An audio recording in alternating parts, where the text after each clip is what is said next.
Oops. Title card. Hang on. There we go.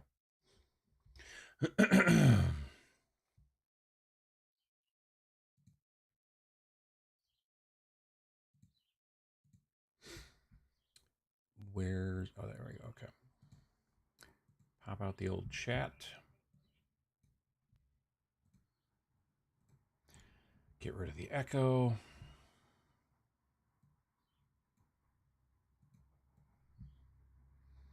Put you over there. Put that window there. Do this. Okay, and now we turn that screen on. There we go. Edward Clay, hoping I make it on time for this, but grateful to have a few hundred mechs from Battletech to use for this. Absolutely. Mechs would definitely work in Rain in Iron, as well as my earlier Tide of D&D demons and devils to use as the demons. There you go. Absolutely. Thank you for making this. Well, thank you for taking a look at it. I appreciate it. Hipster Foxy, morning. I got Rain in Hell and Rain in Iron books ordered yesterday. Nice. I appreciate that. Thank you very much. Sployd or SB Lloyd, one of the two. Morning from me, bright and sunny Corpus Christi, Texas. How you doing? Blue 9, howdy. Still not too warm here in Toronto, but it's nice and sunny. Time to make coffee. Yeah, it's like in the high, well, it's in the mid 50s, but it is nice and sunny. I don't know that it's going to get super warm today. It's not going to hit 70, I don't think so. But it looks nice. Been a while. Me, I'm here for the robots. Well, that's cool. Good morning from Valley Forge, Pennsylvania. Going to get some priming done later. Finally got some good weather. That does help for sure. Demons and Robots, right up my alley. Well, there you go. I have the book right here, Rain in Iron by me and Vince, and it is a standalone sequel. You do not need Rain in Hell to play or buy or enjoy Rain in Iron. That is something that we want to make very clear. We didn't want to make it a like add-on, you know what I mean? We wanted to make it something that has kind of that has a lot of the same vibe as far as like the way the rules work to some degree, but there have been changes, and of course there's an entirely new type of unit. You can go robots instead, and robots play differently, and even the demons play differently now because there's no souls here for them to use. Like the soul dice and thing was a mechanic that was definitely in the last game. But yeah, let me see here.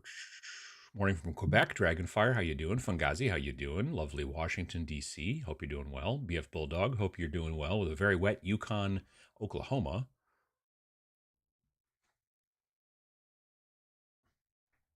No, George, you can't come in.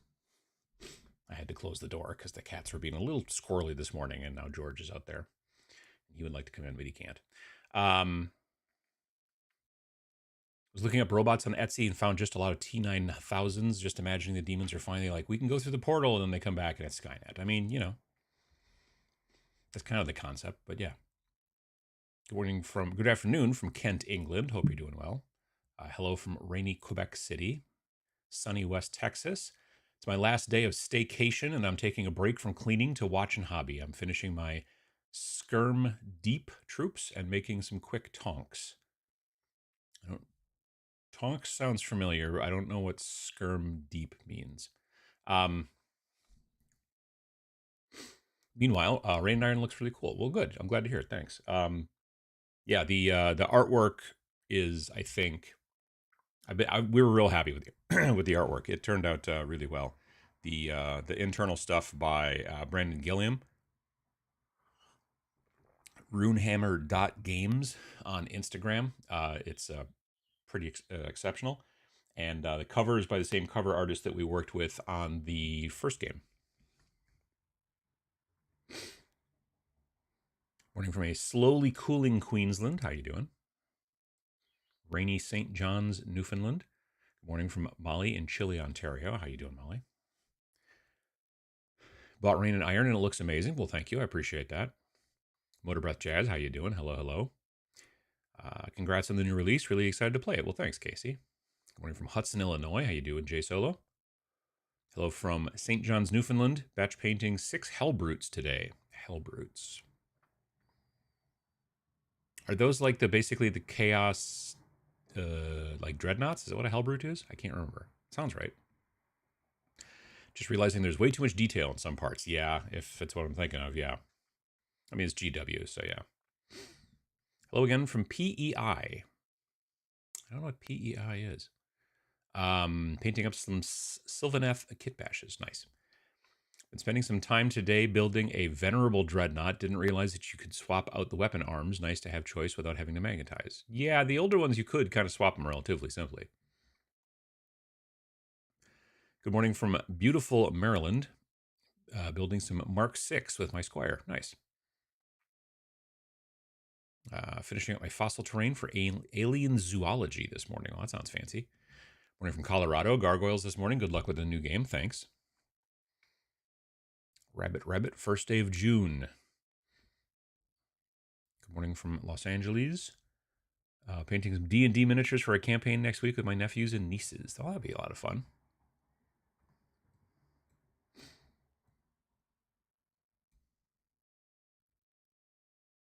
Good afternoon from a bright and breezy Isle of Wight. How you doing? Coming from Newcastle, England. VJ Morph, how you doing? Howdy. Good morning from Virginia. Congratulations on the launch of Rain and Iron. Thank you. Maya Fisher. I'm not sure if I'm pronouncing Maya or Maya right. I never get that one right. But yeah, it's the launch went pretty well. We've there've been some questions and things obviously like that. We always do get those things. I think that Vince has been pretty much answering a lot of questions. If you've got questions about the game or anything like that, join the Discord. So if you just go to the snarlingbadger.com website, up in the top in the header area, there's a Discord icon. And if you click on that, you can join the Discord. And then that's probably one of the best places to ask questions. We had a guy recently, well, I don't know if it's a guy, we had a person recently say, would, I asked a question on Board Game Geek and you guys never answered. And we don't really go to Board Game Geek. It's not really neither of us is, well, I was going to say neither of us is a board gamer. I would say Vince is probably a little bit more of a board gamer than I am. But yeah, basically either Discord or, honestly, also if you go to the actual page that that you get the game from over on Wargame Vault, down in the bottom there's like comments and stuff like that, and people will ask questions down there too, and Vince watches that also very closely. But you could also send you could reach out to us on Blue Sky, or we have technically have a, well, I was going to say we have an Instagram, but I don't ever seem to get in, a message. Like if someone sends me a message on Instagram, whether it's on my account or the Snarling Badger account, I never get a notification going, hey, so-and-so is trying to reach you. And I never think to look at the messaging on Instagram. So that's a problem. Let's see here. Good morning from an incredibly smoky Saskatchewan. Good Sir Adam. Yeah, we definitely had a couple of orange days here because of some fires up by you guys, I think. Forest fires up north are bad this year, and they're not looking to get better for a while. Yeah. Happy Sunday from an unseasonably chilly Alexandria, Virginia. Going to finally put some work into my Imperial Knights that I haven't touched in like 2 months. Finding motivation has been tough recently. I can understand that. Yeah. Learned recently that that Hankerin from Runehammer did the inside art. Yes. Yeah. Brandon Gilliam. But a lot of people were like, "Is that Hank?" I'm like, I don't know who that is. And evidently, that's Hank is another name that he goes by online. Good morning from Cleveland. How you doing, Joseph? Good morning from City of the Eastern Conference Champions, Indianapolis. Oh, okay, cool. I will be in Indianapolis in beginning of April or August for Gen Con. Yay, I made it. Good to see you, Edward. Was Rain and Iron Um, when people put it as RII like that, especially if it's in a sans serif font like most of the internet, it always just looks like rill to me, which is so I have to get used to that. But yeah, keep doing it. It's shorter than Rain and Iron. Um, was Rain and Iron inspired by the people who were asking for ranged combat in Rain and Hell? No. Um, I just liked the idea. I had this idea initially, like after we had launched Rain and Hell. I had this idea about like, well, if they came back to Earth, like what would happen?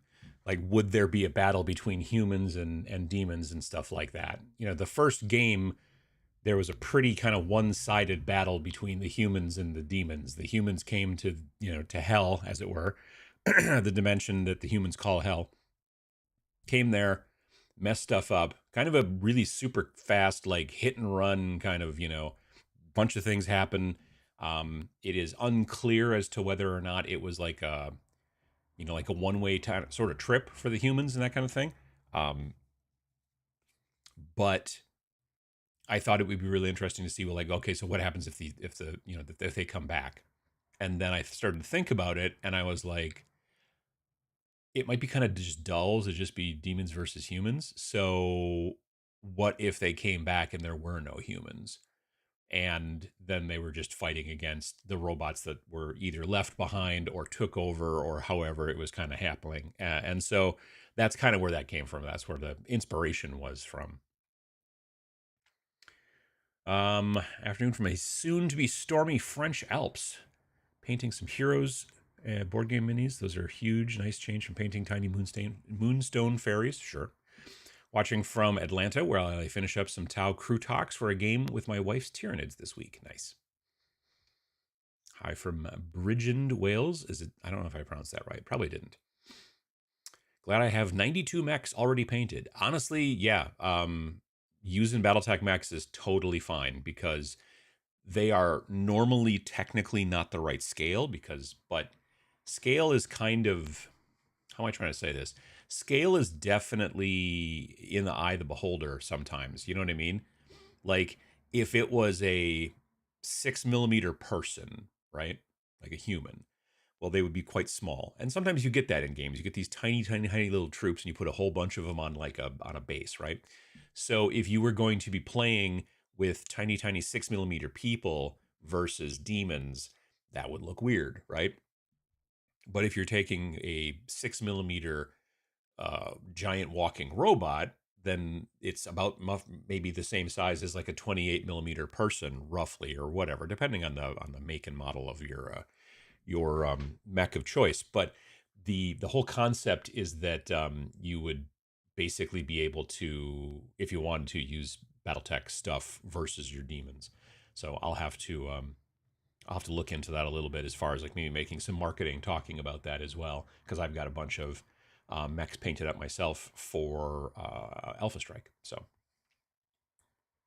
hello again from the UK. New Snowing Badger game sounds like a perfect way to breathe new life into Necrons, mechs, and more. Absolutely, yeah. Necrons as well. Necrons, if you've got Necrons, they'll work awesome. The mechs, like we didn't design it, so we were like, oh, well, these are warriors and these are basically immortals and like that kind of thing. We made the different types of robots very I don't want to say generic, but they will fit lots of different types of models.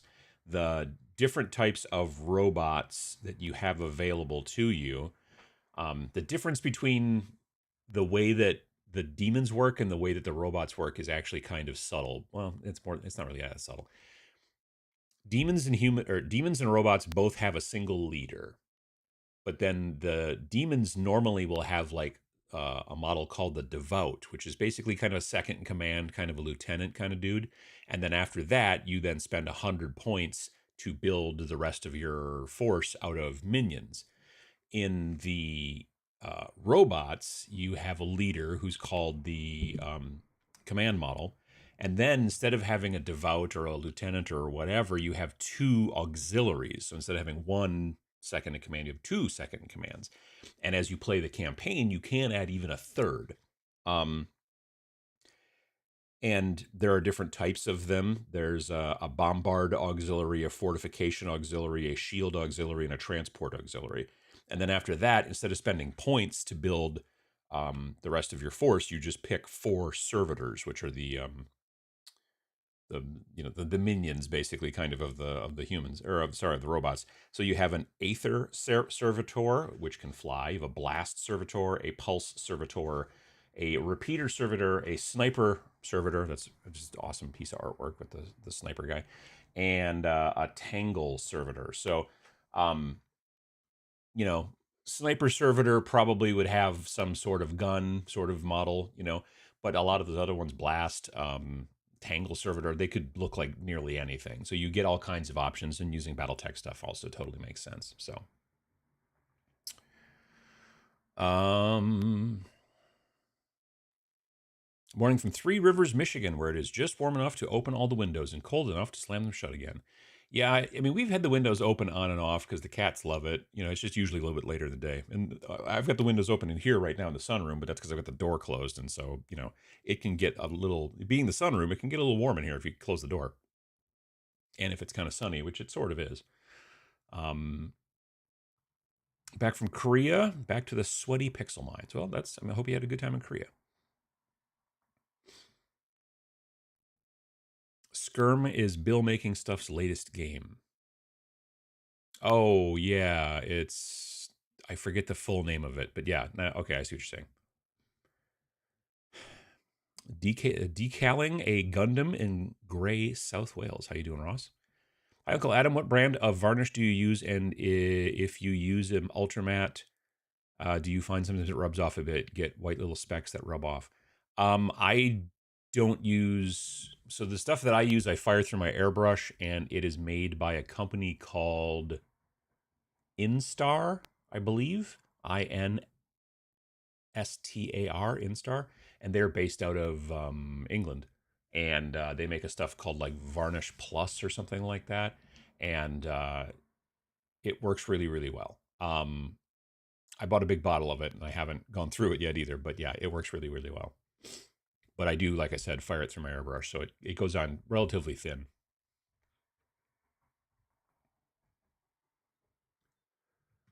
Um, PEI's Prince Edward Island. There you go. Gotcha, gotcha. Okay.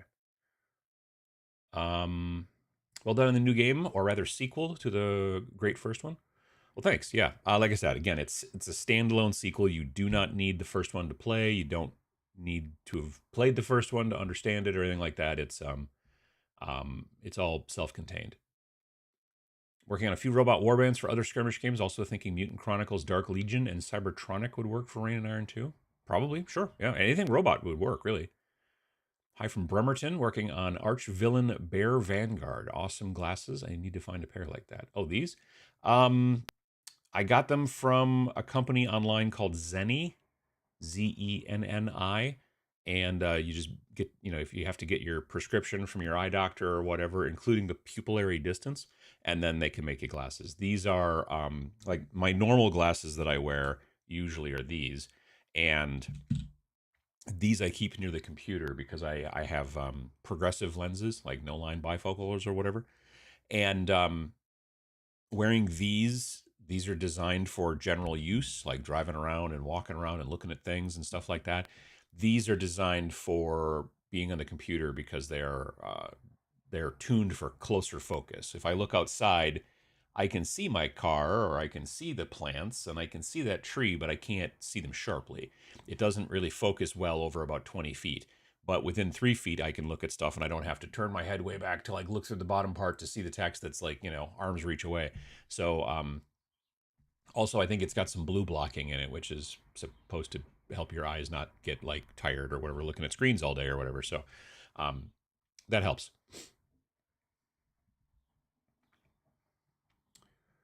Excellent time to drive out to have a meal with my brother. Nice. How you doing, Terrence? A lot of Maritimers here. Makes sense. Meep Meep, how you doing? If I read it correctly, you can play demons, robots, robots, robots, as well as demons, demons, the latter being essentially Rain and Hell 2.0. I mean, yeah, if you want to, for sure. You can do however you want to do it. And you can certainly decide to um, if you want to play like co-op or single player, solo, you wanted to play against demons, you could do it if you wanted to. If you wanted to play against, yeah, we don't want to tell you, well, if you're going to play these guys, then the opposite has to be those guys. Because sometimes, things happen. You're over there, you've busted back into Earth, and, now you think, even though you're not necessarily the leader of this group, you think, well, maybe I should be the leader of this group. And then you have a battle between demons, and that happens. So, or sometimes the demons work together, two groups of demons versus a group of robots, which are, run by AI, like not another person, and then you can do co-op. So there's a lot of different ways to play it. Congratulations on the launch of your newest game. I appreciate that, there, John. Hellbrute is indeed a chaos dreadnought. Hooray for me! All right, there you go.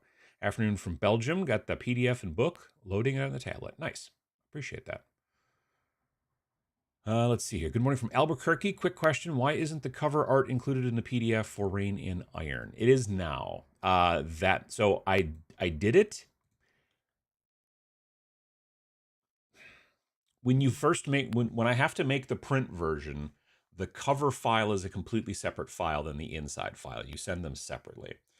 And then then when you make the digital version, you grab the inside file and then you make some tweaks and stuff and do some stuff behind the scenes, and then boom, now you have the inside, the PDF version, whatever. And then you need to take the cover file, which is both the front and the back, and I need to isolate just the front as a PDF and then attach it to I have to combine it in Adobe Acrobat Pro or whatever so that it attaches to the inside part of the document.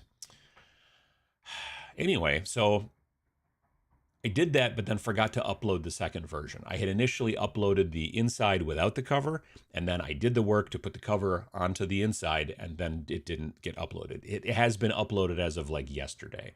So everybody who got the PDF should have gotten an email saying, hey, there's been an update. And in it, it should have said the update is literally just that we added the cover. So you can go back and download it now if you want to. If you've already bought it, you could re-download it and it'll have the cover attached in the front.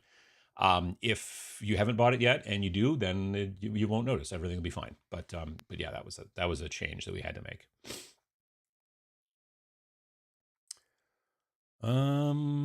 Let's see here.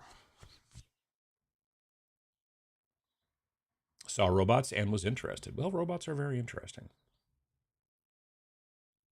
Anyone knowing any good hard plastic modular robot mini kits? One that I have not yet gotten my hands on, but I would like to, is the oh gosh, they're from, like, I don't know how well they'll work. Let me just say that. I mean, I'm sure they're going to be great models. I just don't know how well thematically they might work for our game, but I'm going to look and see. So let me, what is it?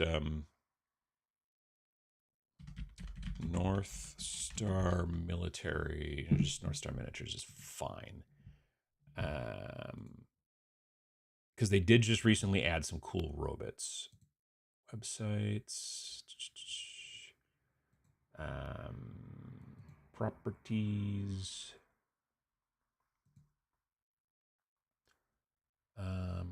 Application.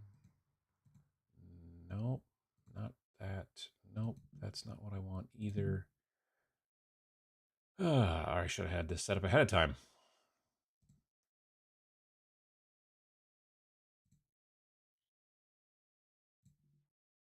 Screen capture, window capture. Not Acrobat. I'm looking for North Star military figures. There we go. Well, that's far too large, isn't it? Shrink that down. Shrinky, shrinky. Keep shrinking. There we go. This is the exciting how the sausage gets made, right? Behind the scenes. And then we drag it down to, let's say, here. Okay, cool. Now, we're looking for Stargrave. Good Lord. There we go. Automatons, that's what it is. So I don't have these guys yet, but they're kind of cool. They don't really, I don't know, they don't exactly look like robots, do they? They sort of look like people that have got cybernetic stuff on them. A horrific fusion of dead flesh and advanced cybernetics, automatons are drones in thrall to a synthetic intelligence. So I'm not going to say you can't use them in Rain and Iron, but they are a definite different vibe. Um, yeah, I don't know what else exactly would be a good. I mean, obviously Necrons, you could go that direction. We did build. Vince wrote up a blog post. If you go to the Snarling Badger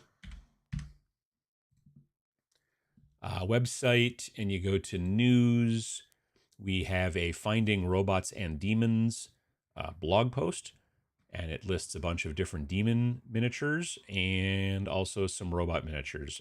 We've got Infinity, Modifius, Star Wars, Battletech, and then of course many of the other ones that are in their line, including they're the ones that have been talked about for demons here. Games Workshop also makes great robots. One Page Rules makes great robots. Reaper, and then of course My Mini Factory if you got access to 3D printing and stuff. So those are also options as well. I've lost the chat. There we go. Good morning from Ottawa. Taking a little time to listen to the stream before lunch with family. Nice. Skirm is Bill Making Stuff's game, and DEAP troops are Rogue Trooper mixed with Davy Jones' Sea Life hybrid pirates. Oh, okay, cool.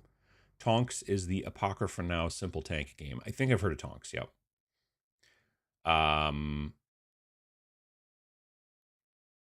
Hello from Sweden. How you doing? Board Game Geek is a great website. If you are a board gamer, there is really no better resource. Oh, I mean, I know it's a good website, but not being really a board gamer is one of the reasons why I don't end up there. That's mainly it. But I'm friends with some of the folks that that run the website, and it's a very great resource. I would say it's probably the best board game website out there. But like I said, we don't make board games, so that's why I'm always weird. Like some of our games have showed up on there. We didn't put them up on there, but some of our games have showed up on Board Game Geek, and I'm like, but we don't make board games. I've always thought there should be a Board Game Geek, but for miniatures, and maybe Board Game Geek is that game for miniatures. But it seems, I don't know, maybe I'm being pedantic, but it seems weird to do that. But either way.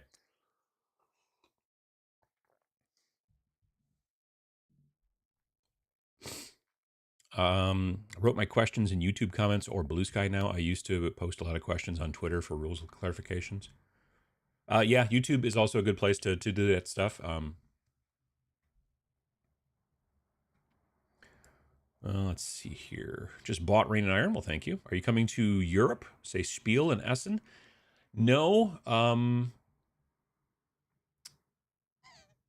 don't think that Vince goes to. Well, Vince has not gone to Essen. Well, maybe he's been there once. I don't know, but I've not gone to Essen at all for sure. Maybe at some point with the folks from Army Painter. I was technically in Europe last year. I was in Denmark back in April of 2024, but we did not go this year. I don't know if we'll go later in the year or not. Hello from Texas, just out here digging holes for a fence. Well, there you go. Hello from Southampton, UK. Finally giving the makeup sponge painting a go on a big Cthulhu sculpt. Warm weather and windy. Nice.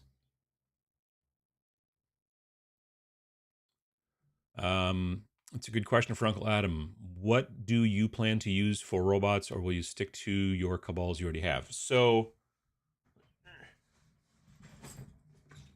I brought this along because it's got robots in it.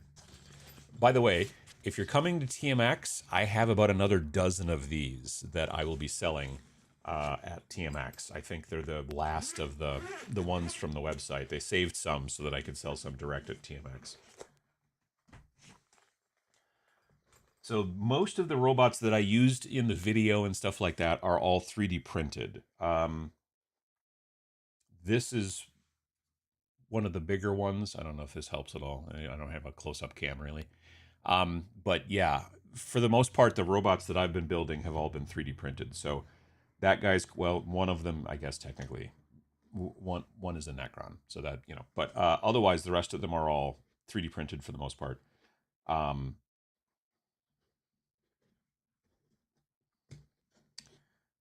these guys are cool. I had my friend Dave print them for me. I don't know. They're just really interesting, different robots. They all generally kind of have some sort of gun, like attached to their arm or something like that. This guy's got like a cool gun on his arm. Um, some of them are like have an integrated gun instead of a hand. Like this guy's got that kind of going on. You can't really see them, unfortunately, from here. Um, but yeah, that's what I did. But there's all kinds of different options. Like I said, I'm actually right now. I can use them in Rain and Iron if I want to, but currently, what's on my hobby desk is Robot Legions. I believe is what they're called. They're the goodness. You know, I was doing all that and I had this thing on. Man, one of these days I might actually get better at this, but it's not this day. Um, I'm working on some one-page rules Robot Legions. One Page Rules sent me a prototype of their new two-player starter box for Grimdark Future, which is the army game, not Grimdark Future Firefight, which is the fantasy, or not fantasy game, the skirmish game. Anyway, let's try this again. Maybe you'll actually be able to see something this time. So here's a guy. He's got like a cool shoulder. Maybe it's a rocket launcher, maybe whatever. He's got a big hand that is basically a gun. You can kind of see that. There you go. Something that you can actually see now. I do have a Necron in this box as well, or bag, you know, whatever. That's standard. Those guys will work just fine. Um, I would tell you to use the Necrons that have a gun because there are plenty of Necrons that don't, and those are like they're. It's really about guns versus non-guns is what the game is a lot about. Um, these are also some cool, like I said, 3D printed. It's very difficult to do this backwards. Very cool 3D printed robots. He's got like a gun on his arm, and he's got like a. I don't know if you can see that. He's got like a ammo belt basically. So he's actually using um bullets instead of energy weapons, which is like, why would a robot do that? I don't know. Well, why wouldn't they? I got three of those guys and then three of these other guys, which are skinny and kind of remind me a little bit of, you know, Arnold Schwarzenegger type Terminators, but a little bit more 50s looking, maybe. I don't know. They don't have the skull faces so much. There's this kind of big blue guy, which is cool. Um, in the photos, I also, or in the videos, I mean, and stuff, if you watch the video on the website or on YouTube or whatever, depends on where you see it. I have also cool. I use that big robot that I made that video where I compared resin printing to FDM printing, and I did that big kind of cool turquoise robot, and that worked out really well too. That case is, or not the case, the base is probably a little too big for the game. Generally, it's suggested that most of your robots are between 32 and 40 millimeter bases, but you can go as high. You can go higher if you want to. Like I think in the book we mentioned going up to like 50 if you want to, but that base has got to be that base is at least a 60, if not an 80 millimeter base. So it's pretty large, but I don't know. He's a cool looking robot, so I wanted to use him. Some of the demons that we've got in there too are pretty big, so I thought, why not? And again, it's your game. You can do what you want with it. Greetings from my son and I. We just finished his Chaos Warrior Spearhead. He wants to tell you blood for the blood god, skulls for the skull throne. Well, absolutely. Have a good time with that. I'm glad to see you doing that stuff. That's pretty cool. I love the idea of Skynet versus Hell. I mean, it's kind of like that, yeah. North Star cyborgs are a bit too Bork for me. Probably Borg, but I like Bork. That's fun. That's fun to say. I would love some pure robots if you get what I mean. Sure. Yeah. That being said, I definitely want that kit because I think it's going to be just cool to do stuff with. They kind of look a little bit like, isn't there a new kit coming out for? There's a new Kill Team box that's got a bunch of servitors in it, I think, right? And they kind of look, they remind me a little bit of those guys. At least I think so. I cannot, for the life of me, remember what that new Kill Team is called.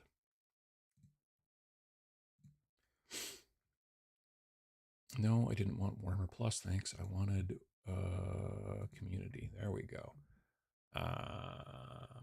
Websites. There we go.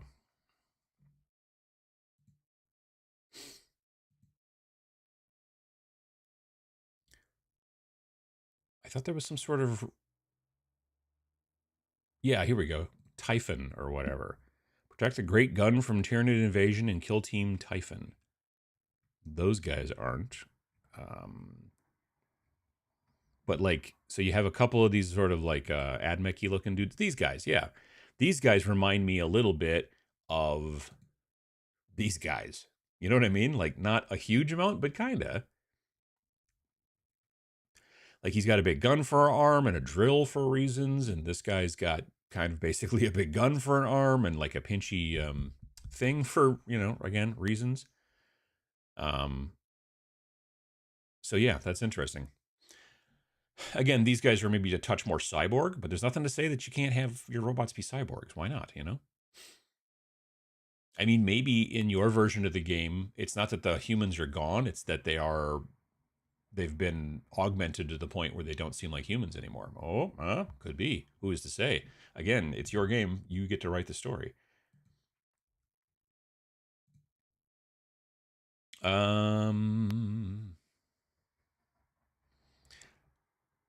Let's see here. So it was mostly narratively driven, interesting, especially given your general vibes on lore. Either way, the range combat and the anti-demon people are going to be happy. The idea also was partially when I was broaching the idea to Vince, and Vince looked at it as basically to some degree a challenge in that, like we did with Majestic 13, Majestic 13 is a game about you have 5 models and you're going up against one, which is kind of a difficult design thing to sort of it's a difficult design nut to crack, as it were. The other concept in this situation of like, I have a force that is all melee and another force that is all hand to hand, that, or I have a force that is all melee and a force that is all ranged. That's also kind of a tough design nut to crack, and so that was what I think was a little bit more appealing to Vince, is that he wanted to kind of go down that road as well. Necron and Tau.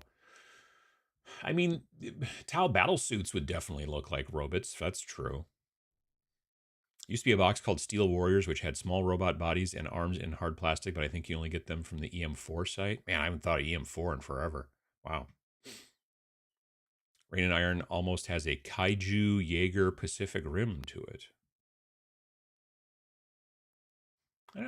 Nothing's large, nothing huge, I guess, but yeah, depends on how you want to play it, I suppose. Good morning, everyone. How you doing? The end. Cal Urban need coffee. I understand that. I've got some coffee, thankfully.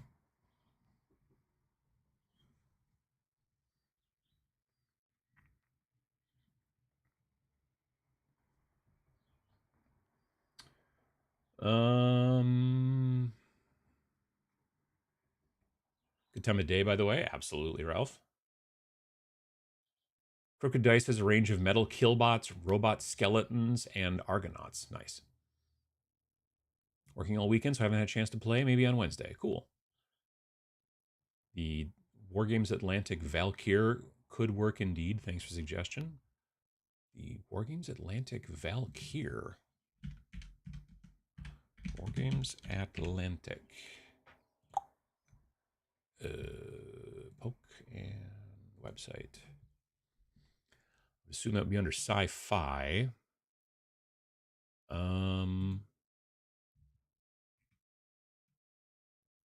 Valkyr, Ura, Cannon Fodder, Harvesters. So many of these models are dope. I have the Ura guys. I have the bugs. They're cool. I have both the cannon fodder and the female cannon fodder, and I have a couple of these as well up here. So I've got Kitbashing for days. Maybe under Iron Core. Oh, okay. Like, yeah, I guess you could say those would be robots if you wanted to. I look at them personally more as power armor, but yeah, you could do that. There's no reason not to. And here you're getting, good lord, how many models are you getting? 12 models for $40. That's not terrible. And I'm sure, yeah, as per usual, there's a lot of extra different heads and parts and stuff like that. So you got a lot of different customization things that you can do, which is always nice. Um, the way that Wargames Atlantic seems to always work is that you basically just get, you see how we just saw two sides of the same sprue? It's the same sprue, just we're looking at it from both ends. That's generally what they do. When you buy a thing from them, they just basically give you the same sprue over and over and over again. So this box comes with 12 heavily armed Valkyr heavy troopers, and you can tell by looking at it that we've got 3 sets of legs, we've got 3 sets of torsos, so each sprue makes 3 dudes. So they're going to send you 4 of these sprues in the box, and that's it. They don't go and send you 2 different sprues or 3 different sprues. It is the same sprue multiple times. And then you can go through and build because of how modular everything is, and you can get very custom, and it's cool that way. So yeah, that would also work relatively well too. Oh, Wargames Atlantic swapped out their Twitter icon with a blue sky icon. Nice. So that's cool.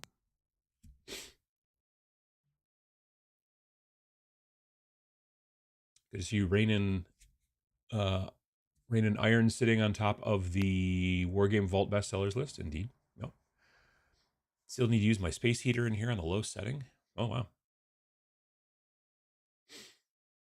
Howdy from Elko, Illinois, instead of Jonesboro. Stuck at work today. Well, sorry to hear that.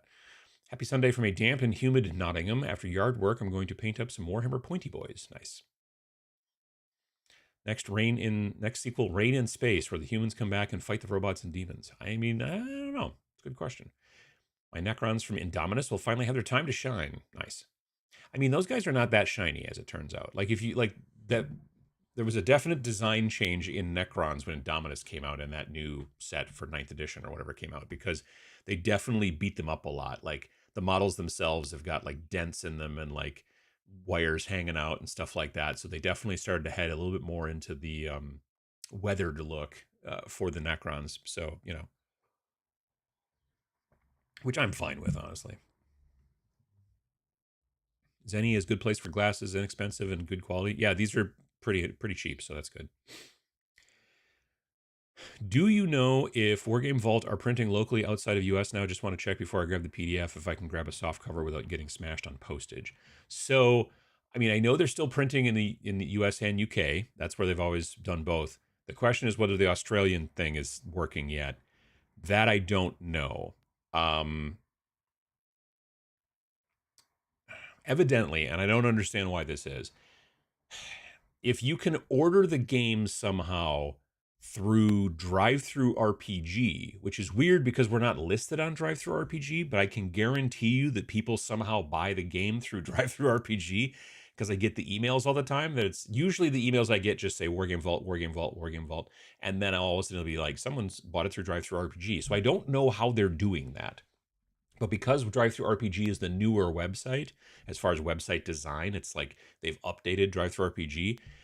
I think if you order it somehow through Drive-Through RPG, then it will actually get printed in Australia. So I haven't had a chance to look at that yet, but I want to take a look. I swear to God, we were in this exact same position last year. So the idea that we still haven't that One Bookshelf, which is the overall company for all those websites, the fact that they haven't got that dialed in yet is a little annoying.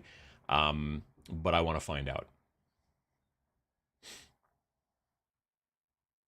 Imagine having the sexy goggles built into your regular glasses. Oh, there you go. Let's see here.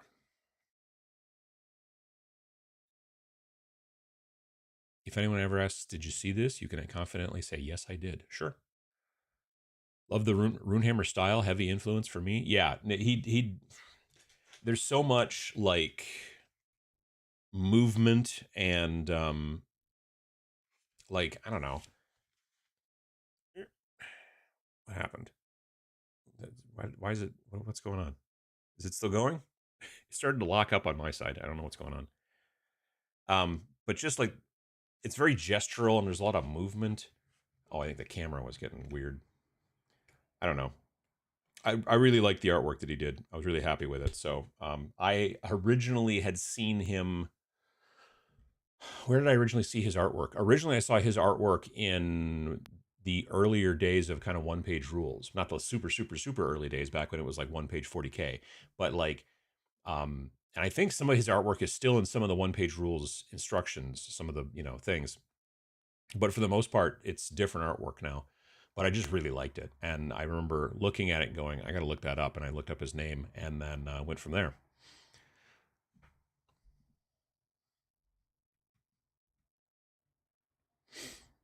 Monument Hobbies Rattle Can Matte Varnish is really good, like smooth and clear enough to use at Gunpla at a lower cost than most hobby brands when you consider price per volume of product. I've never used any of the rattle cans from them. Single player aspect is what I'm mostly interested in. And that's one of the big benefits too to this game in comparison to Rain and Hell. When we first did Rain and Hell, we didn't have solo and co-op built into it because we just weren't thinking. I mean, it was 2021, so it was still kind of early days of the pandemic to some degree, and we should have thought, yeah, maybe some people are going to be playing at home by themselves.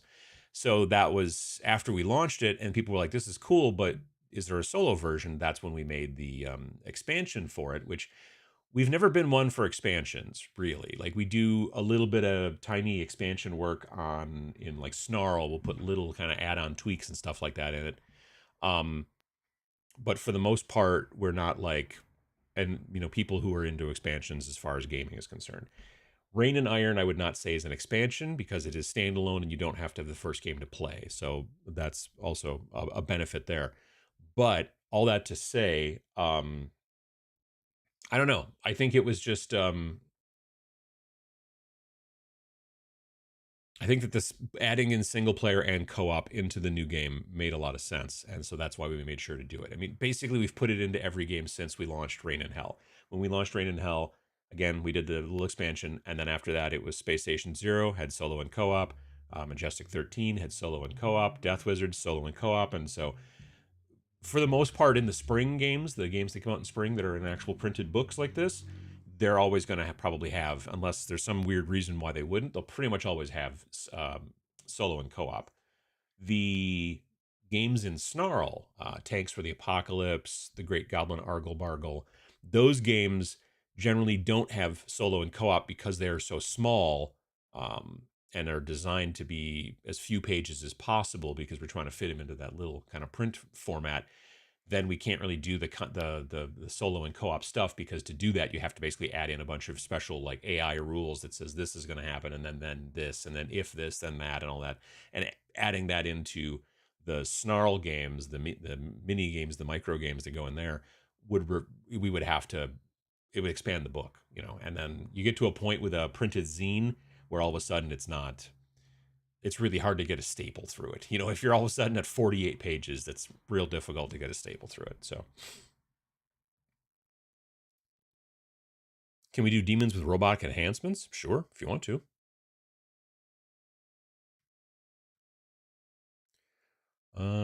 Hello from Budapest. How you doing? What range of miniatures would you recommend for the robots and also for the demons? Uh, I mean, honestly, you can use whatever you want. Like I was saying before, the demons, like we also, I believe, have a.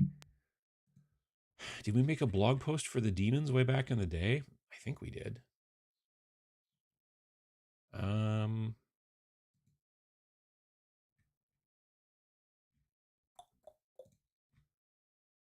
yes, we did. So we made a thing called "Where'd You Get That Demon?"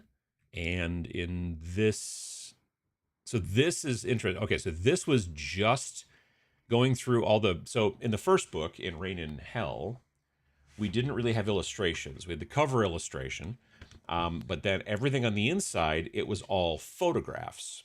You guys can't see that. Let me hang on. Yeah. So this looks like a painting, at least to me, I think it does.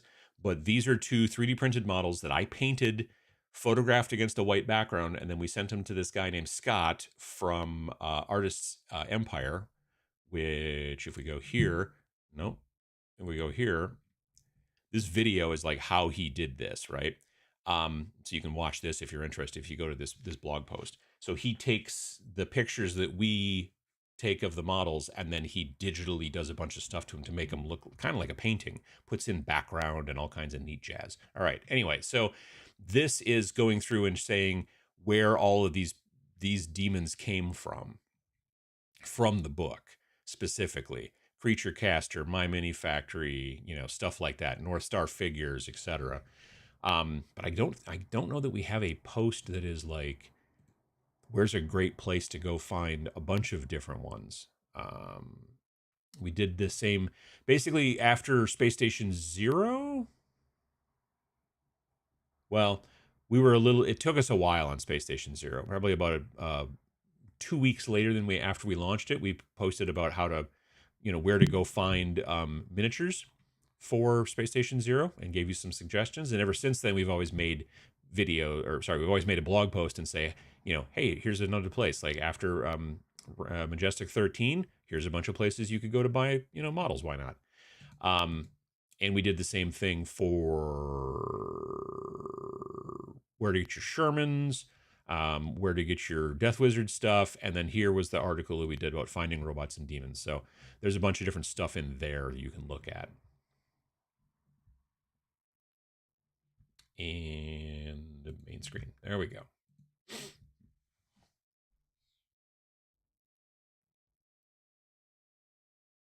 I need to find some robots that I think look cool. I want to have two teams so I can trick people into trying something new. It's always a good idea to trick people into trying something new, I think. So you're doing good work. How long before we get cyborg squirrels for rain and nuts? I don't know. Moving ahead on my Sherman for tanks for the apocalypse. Nice. I'm kind of laughing at the idea of a skirmish force of Roombas. You could totally do that if you wanted to. Sure, why not? Finally pulled the trigger and ordered a resin printer. Well, nice. Good luck. They are amazing machines. I really enjoy. I do very much enjoy painting 3D printed models.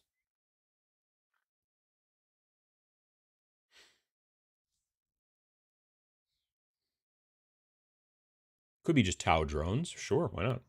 EM4 has plastic robots that work as BattleTech mechs for 28mm robots. I'll have to take a look at that. Isn't next weekend TMX? Yes, TMX is this upcoming weekend. So Saturday and Sunday, the 7th and 8th of June at Oshkosh, Wisconsin. Let's go take a look at that website. Why not? That's always fun. So, Tabletop Minions Expo 2025 at the Oshkosh Convention Center, 7th and 8th, yada yada. We've got painting classes.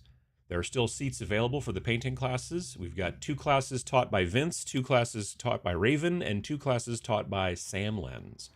So, Achieving Smooth Blends with Vince Venturella, Epic Sci-Fi Terrain made easy with Raven, Intro to Wet Blending with Sam, Painting Poppin' Red with Vince, Painting Rocks with Raven, and Intro to Freehand with Sam Lenz. So all the classes are on Saturday. They're all an hour long, and they're $40, and all the money goes, except for some service fees and stuff that go to the ticket company, all the money goes straight to the artists. So if you're interested, definitely take a look. Hello, bird. Just landed like right near the window. And then there's the event schedule. I'm going to post about this probably tomorrow, but the width and breadth of different games this year is kind of crazy. Necromunda, Country Road Z, Trench Crusade, Dwarves and Drafts, Grimdark Future, and Age of Fantasy. One-page rules will be there actually at TMX, and they'll be running it and have a booth and the whole deal. Oh, they'll be running their games. And then we got Trench Crusade again, Blackout, This Quar's War, Puke Apocalypse, run by the Noob Painter. That's the most recent thing. Drop Fleet Commander, run by J-Dar, who's sometimes here in the chat. 3-Button Arcade, it's a new kind of it's like a play test, I think, for a new game made by the same person, Jordan Heckman, who did Country Road Z. So 3 Button Arcade is a new title he's working on. Blackout, Dwarves and Drafts, Grimdark Future, Necromunda, Mech Attack, Harbor Assault, which is kind of a home rules sort of light mech combat thing with big 12-inch tall mechs on a big board. Yeah, they're like 28 millimeter scale, big, huge honking mechs, run by the Chicago Skirmish Wargamers. Again, there's a lot of that. Like, so if you couldn't make it, if you wanted to play Country Road Z, but you couldn't because you were going to be playing Trench Crusade at the time, there's a lot of like we're playing it multiple times per day, so you don't have to be like, well, if I don't make it for this one event, I don't make it, that kind of thing. There's a lot of them that are doing multiples. Space Gets by Mike Hutchinson, who is the guy who did Car Wars, or not Car Wars. I always do that. Gaslands, Gaslands. The guy who did Car Wars is Steve Jackson. Got more Trench Crusade. Do. 3 Button Arcade again. Country Road Z. Throwdown at the Harbor, which is another one of those Chicago Skirmish Wargamers kind of custom games. And then there's more stuff on Sunday. We're nearly to Sunday. So here's Sunday starting. Cyberpunk Combat Zone. So that's pretty cool. Turnip 28. Steel Rain, which is a working title mech game, again, by Jordan Heckman, Country Road Z fame, right? And then we got Space Gets, Trench Crusade, Grimdark Future, and Age of Fantasy again. Grimdark Future, Space Apes and the Greater Good, which is run by the Chicago Skirmish Wargamers. Puke Apocalypse again, this Quars War. So there's tons and tons of different games to play, to learn. These are all demos. This is not none of this stuff is tournaments or anything like that. It's like sit down and learn. Sit down and generally everything is provided. You don't need to bring models unless it says something like bring your own dice or so. I don't know, but it usually doesn't say stuff like that. Usually you just sit down and get to learn how to play. So, and I just got this morning, I think 3 more events that I need to put in. I got the email this morning and it looks like it is Heavy Gear, which is a mech game as well from Canada. I think there's someone who's gonna be running 2 or 3 events of Heavy Gear. So I got to put that in after the show and that'll show up as well. But yeah, there's gonna be a lot of different stuff going on, which is cool. There will also be probably some Rain and Iron at some point. Vince will run some Rain and Iron, which we didn't want to put into the list ahead of time because that would have given away the thing. But yeah, there will definitely be some Rain and Iron going on as well. But anyway, if you just go to tabletopminions.org/tmx, you will find all of this information. You don't need to buy tickets online to come to the show. You just show up. If you want to be in the painting classes, though, you need to buy the tickets online because there's only a finite number of seats per class. So you want to do that. And there's a link in the thing. Hang on here. Website. There's a link, this big bright red link here. Click here to buy tickets for the classes. That's where you go. So that's how you take care of that.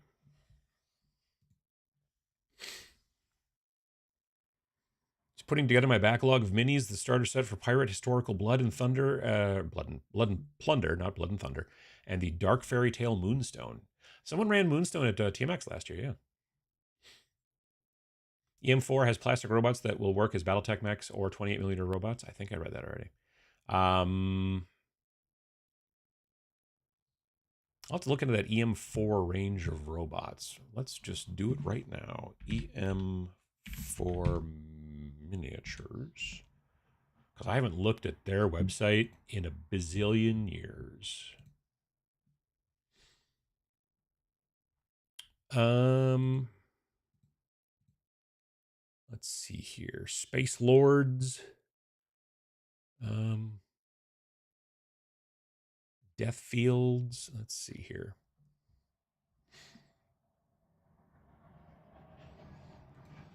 Oh, wow. These take me back. These are old. Wow. Yeah, I painted some of the earliest miniatures I ever painted that weren't Battletech miniatures were these. That's crazy. They're on hex. They come on plastic hexes. There's troopers. There's gangers. There's some more troopers. I don't see any robots. So maybe in Deathfields? Nope, Deathfields is War Games Atlantic stuff. I guess that makes sense. Stargrave Future Skirmish. Um, these are all one-offs. Some kind of cool models. I'm assuming they're metal, but maybe they're not. Maybe they're resin. Doesn't say whether it's metal or not. My assumption is metal. Space Lords. Well, let's see here. Cybertech. I don't know. Wow, those look old. That'd be a place to look, though.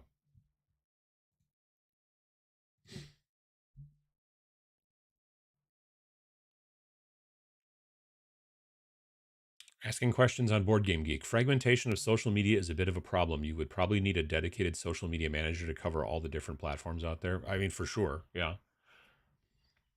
Board Game Geek Part 2. Every game on Board Game Geek, which includes miniatures, war games, or RPGs, has its own forum. Some are wastelands, some are active with their own communities of posters. Gotcha. Rain in nuts, and they power up by spending nuts. The game writes itself. I mean, you can say that. Bandai is working on a tabletop Gundam game. Yep. Those minis would work wonderfully as minis for Rain and Iron. Also, it's produced Maya. Gotcha. Hope you're having a wonderful day. Well, I hope so too. But thank you. I appreciate it. Yeah, no, the Bandai game, I mean, you could certainly use those models when that comes out. I think last I heard is maybe it's coming out in 2026. So I don't know.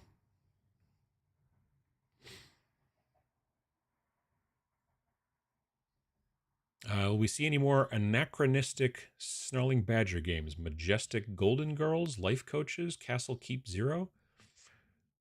No, I don't. Well, I don't know. That's a good question. I don't know what you mean. I mean, anachronistic, like in the wrong time? Is that how? I'm not sure. Humanoid and cyborg miniatures could be androids in Rain and Iron, presumably. A bunch of robots that look like humans would probably piss off the demons. Oh, sure. Yeah. If you were like, hey, there's a bunch of humans, kind of, and then it turned out they weren't, you'd be an angry demon. I mean, demons are probably angry most of the time anyway. They're demons.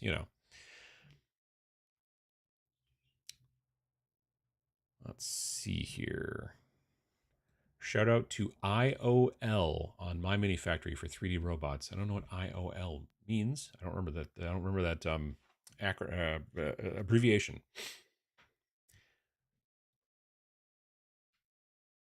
What from the Infinity line would I buy to have robots for the game? They make these guys called tags, TAGs, I think, and they're generally big kind of robots. They're very anime looking, but yeah.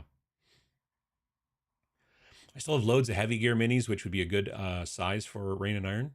Yeah, they would be generally about yayish big, so just maybe about 32 millimeter. They would work great. Maybe the robots with flesh could actually not be cyborgs, but org cybs, like in Paranoia. I'm familiar with Paranoia. I haven't come across any org cybs though. That's interesting. Let's see here. Zombie robots sounds good against demons. Totally see robots repurposing all these corpses laying around. Sure. Good morning from Spokane, working on some space cops for Kill Team and Necromunda while I watch today. Nice. Happy Sunday, hobbyists. I plan to use my Steel Rift forces and Necrons for Rain and Iron. Yeah, there's definitely some cool Steel Rift models that would work out pretty well too. Again, they're kind of like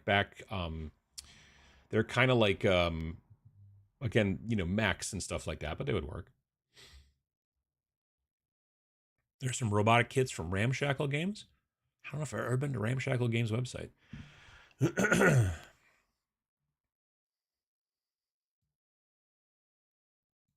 Looking forward to kitbashing the multitude of old Star Wars droids. Any suggestions what to use to stick hard and bendy plastic to each other? Generally, I'm a CA glue guy. Vince makes fun of me sometimes because I don't use plastic cement much. I use plastic cement on plastic terrain kits, but I don't generally use it on plastic models. Part of the reason is because at some point I might need to take that arm off. You know what I mean? Or I'd be like, oop, that's the wrong arm. I wanted to have the arm with the other gun or the sword on it. And then it's easier to pull apart a super glue glued mini than it is to do a plastic cement glued mini. Plastic cement basically welds plastic together. It melts both sides and then they kind of merge, and then it's very difficult to pop them apart. Whereas CA glue is literally just a glue that's in between them, and then popping them apart is a little bit easier. Um, but yeah, I don't know. In most situations, I would probably go with the CA glue personally.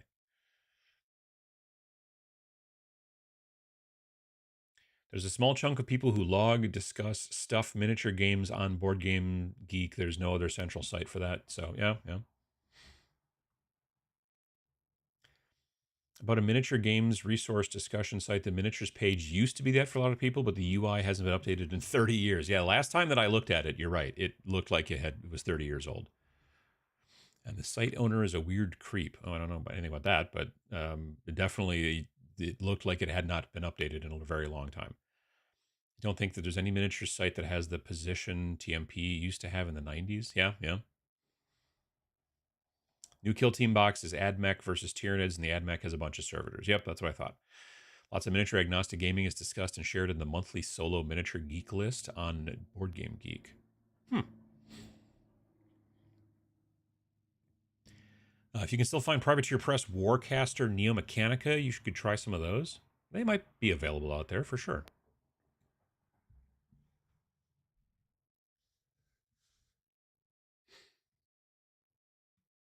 Um,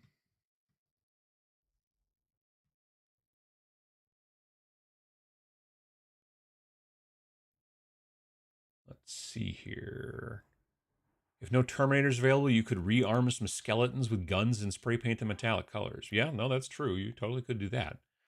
Hello from Portland, Oregon. With regard to scale, not only can mech minis be assumed to be 6 foot tall, but demons don't necessarily have to be human sized, can also be pictured to be 100 feet tall. Sure, sure. I found STL files on my mini factory of cyberpunk droids that would work well. Yeah, I mean that's the thing is if you've got a 3D printer or a friend with a 3D printer, then I definitely tell you to go to my mini factory and just search for robots, and you'll find cool stuff that you want. Could use humans and say they're synthetic human androids. The robots modeled themselves after their creators. Yeah, could do that too, sure.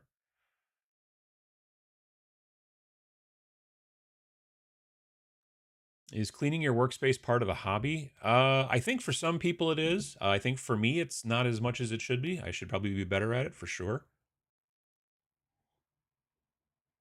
I keep cleaning and organizing and I forget to paint. See, that's part of the reason why I think I don't do it as much. I think the reason that I don't organize constantly and very frequently my stuff is a mess is because I'm spending my time doing the actual hobbying. And you can get to a point where all of a sudden it becomes difficult to hobby because you don't have any space. You know what I mean?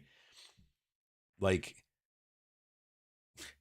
raise your hand if your normal table space that you do your hobby, work on normally has about at best a 1 foot square, like blank area where you can put stuff, and everything else around it is bottles of paint and glues and weird pieces of plastic and stuff like that.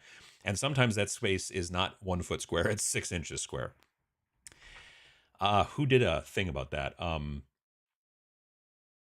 don't know if they do it anymore, but there used to be this thing called Tabletop Inquirer, and it was kind of like the Onion, and they would just make like headlines and like a picture, and they were all jokes. They didn't go to an actual article, but it was about wargaming instead of like politics and just the general world, like they do over the Onion. And I know one time he did a thing talking about like local hobbyist only has like 6 inches of space on his table at any given time to do work or whatever, and then it was like a photograph of like a just completely, you know, decimated table full of stuff and everything in just that one spot. And I was like, oh yeah, that's me. And there were so many people in the comments, like I think on Facebook or whatever, they're like, why would you attack me like that? That's exactly what my desk looks like. And so it happens. But then there's other people who are like, everything is perfect and put in its perfect place, and my table is completely clean all the time. And then you're like, but then again, maybe they don't get as much work done. And then there's Vince, whose stuff is always super clean, and he also creates an astounding amount of, content, and also paints like a crazy person at all times. And so, we all should try to be like Vince, is what I'm saying, honestly.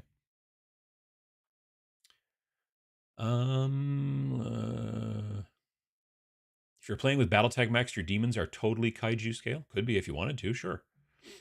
The beauty of miniatures agnostic. It's true. It's true. Robots with limited melee seems like an artificial construct for reasons that are a little thin, but still seems like an interesting gameplay mechanism. Um, I mean, yeah, it was kind of what we wanted to do there. So yeah. Nerubic Revenants line on the purple site are sick. The purple site. I don't know what the purple site is. Do North Star and Wargames Atlantic kit bash easily? I would say generally yes, because of the way. The heck is that? Oh, it's a cat. Just some random cat out in our yard. It's not one of ours. Um, and with these glasses on, I could just barely see it because it's far away. Wargames Atlantic and North Star. The benefit is that you know how like GW these days, there are times when it is probably easier for you to kit bash a model by building it and then starting to cut it apart, right?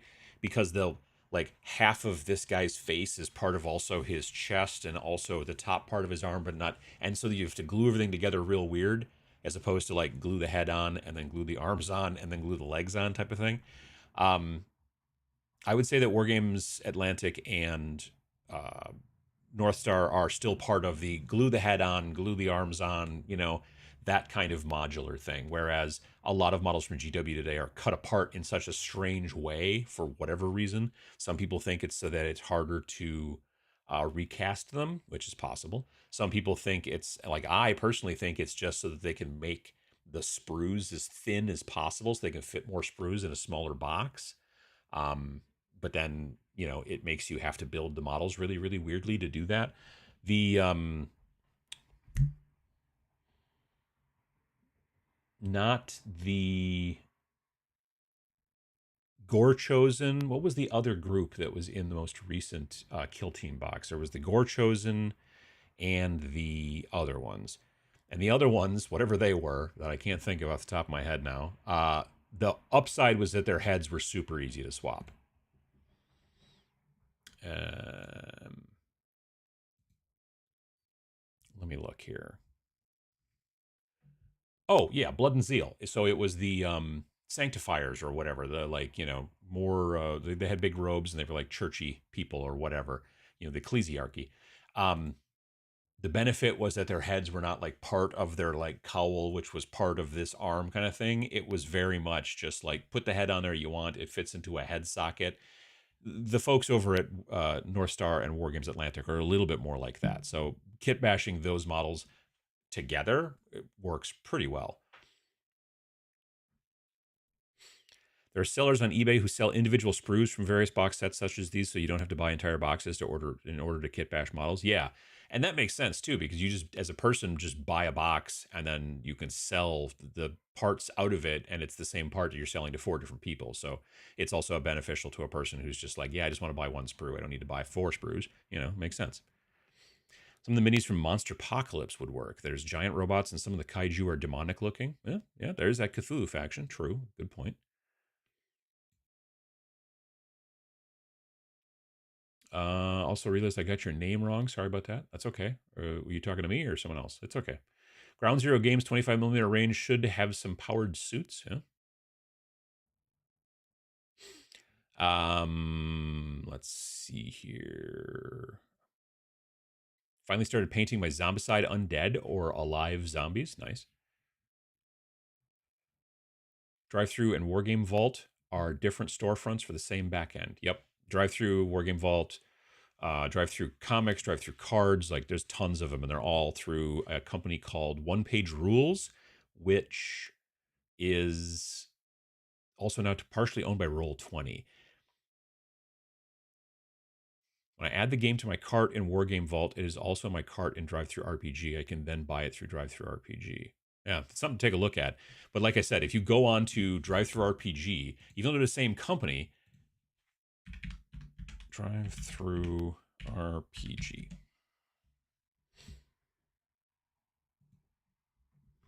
So if I go to here and then I go to search and I would like to see Rain in Iron. No.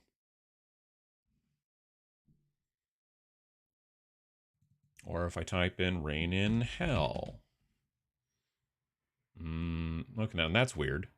Well, that's maybe because I own it. It says I own it, so maybe that's why I put it in there. But um, but I own Rain and Iron too. Why wouldn't that show? I don't know. It's real weird. Normally you can't find it, but if you can figure out, like sometimes you can find something, and then the thing down at the bottom will be like, oh, people who bought this also bought this, like here, right? But it doesn't show any of our other titles. I don't know why that is, and I got to talk to our rep and try to see if I can get that fixed. I feel dumb putting miniature games on Drive-Thru RPG because they're not RPGs. So I'm like, that's not where they should go. But if it's the only way to get our titles printed closer to Australia, well, I don't know. I guess I maybe have to do it. Maybe they could just get, their stuff in gear and actually get it so that when people who buy their products through Wargame Vault and they live in Australia or close to Australia, maybe they could just make it work over there. But so far it's been something. So I don't know. Like they've updated Drive-Thru RPG and made it in this new fancy design and all that kind of stuff, and that's great. But they haven't really touched Wargame Vault. It's still a relatively pretty old design, which is a bummer. Yeah, I don't know why they can't update this, but they haven't. So I'm assuming it's because we're small and stupid and they don't care about us. Is probably the case. There we go. Let's see here.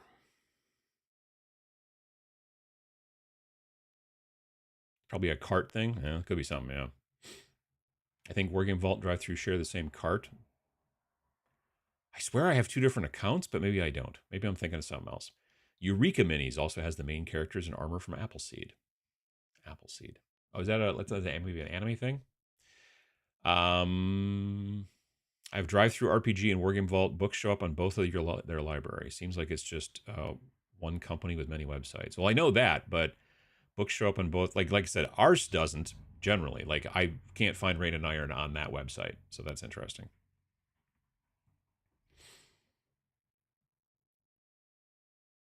Cast Iron Whiskey, how you doing? Still have black and white line art for a lot of games. And that's the thing, is that we're basically like, because of the way we produce our games and everything like that, the insides are generally going to be black and white because it's just considerably cheaper. Like this book is 76 pages and it's got a color cover, although it's not like super crazy colorful, but we have definitely made games in the past that have been crazy colorful.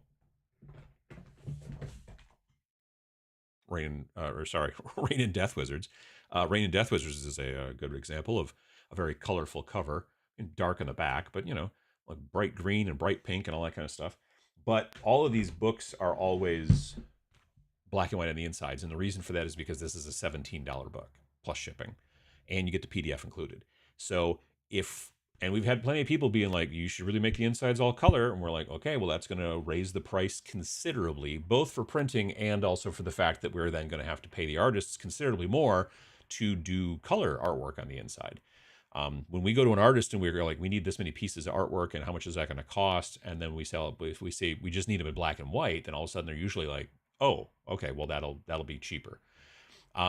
We've had one artist who really worked better in color. Like they just weren't good at doing black and white.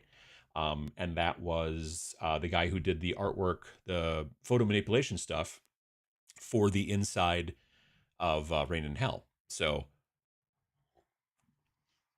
we would send him color photos of the miniatures that we painted. He would paint them fully in color because that's how he knew to do it. And then he would send them to us, and then we would turn it into black and white and put it in the book. Because initially he did one of them in color. Or sorry, he did one of them in black and white. The first one he did in black and white was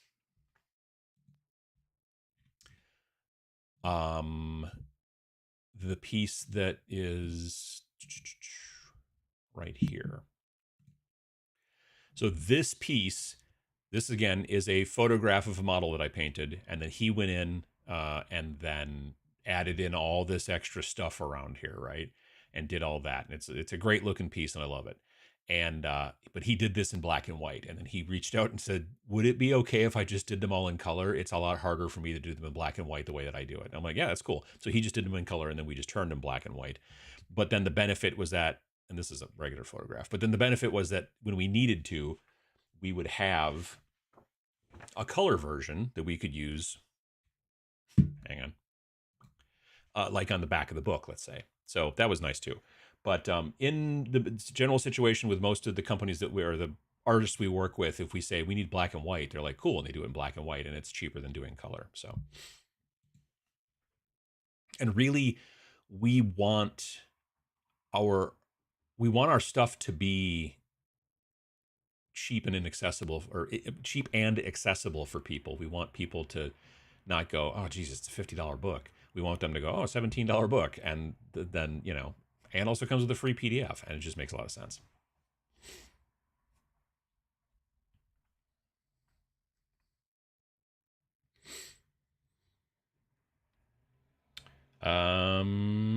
Let's see here. On bookshelf, in my sphere of influence, Snarling Badger seemed to have a knock-off effect of more games incorporating solo and co-op. There was a reason you started including those. Wait, in my sphere of influence, does that mean like the people you play with or whatever? Snarling Badger seems to have a knockoff effect of more games incorporating solo and co-op. Was there a reason you started including those modes? Any influence you drew from? I guess I don't know what you mean by a knockoff effect. We started doing solo and co-op because we had people reach out to us after Rain and Hell and said, I can't go anywhere and play because it's still pandemic. I wish you guys had put solo in this. And we were like, why didn't we put solo in it? That would have been a smart move. And then we made the add-on called the Oculus Sphere, which was a pay what you want, download only thing that added 6 new scenarios that you played in sequence, not just randomly. You didn't just roll D6 and go, okay, we're gonna play the third one. You just played them in sequence, and it told a story and everything like that. But it had the solo and co-op rules built into it. So yeah, that was the situation, and that's why we decided to do that. And then it just made sense from then on to continue to do so. Space Marines could work for robots as long as there's no bare heads, sure. 48 pages is only 12 sheets if you zine it. Yeah, but it gets to the point, like our first zine, which I don't think I have either of the zines up here, do I? Yeah. Maybe I do. The first zine that we did, the 2023 version of Snarl, was like 28 pages. And then the next one we did, the 2024, which has the Great Goblin Argle Bargle on it, that one was like 32 maybe, or 36. And I noticed it was getting difficult to staple when I decided to make my own and use my stapler thing. Well, now I've messed everything up. Space Weirdos here. This is my printed copy. This is 16 pages, so it's technically 4 pieces of paper, and that's real easy to staple. So I would definitely prefer to get. I mean, we don't want to go as low as 16 necessarily because we're trying to put in like an entire micro game plus also some add-on stuff, but closer to 24, 28, stuff like that. Everything's got to be a factor of 4 because every single piece of paper is 4 pages basically. You've got page 1, page 2, page 3, and then page 4, which is this one. So every single piece of paper makes 4 pages, which is why you have to have stuff by 4. While not a Mantic fan overall, they do cool plastic demons, Kings of War, Night Stalkers, and Forces of the Abyss. True. Yeah. An ogre is just a shooty robot. Just saying. Sure. It's true. Oshkosh, where the air show is? Yep. Used to work for the company that does the air show. Worked there for 8 years, year round. Ralph, the exclamation point stuff doesn't seem to work in YouTube. I don't think there's because you have to use Nightbot to make it work in Twitch. I don't know, but yeah, it doesn't do that there. I always do at least 2 forces for every game I play, which I can take some time. I build the scenery and often the game board. Sure, yeah. No Blood Bowl. Like putting Blood Bowl models into Rain and Iron, or what do you mean? EA Fly-In ought to be taking place in the next week or two. No, usually it's late July. Yeah, actually, the fly-in is usually the end of July. Heavy Gear, that's a blast from the past. Heavy Gear's from Canada, Montreal. It's more of an RPG though. Well, there's also Heavy Gear Blitz. Heavy Gear Blitz, I think, is more of a role playing or more of a miniatures type game.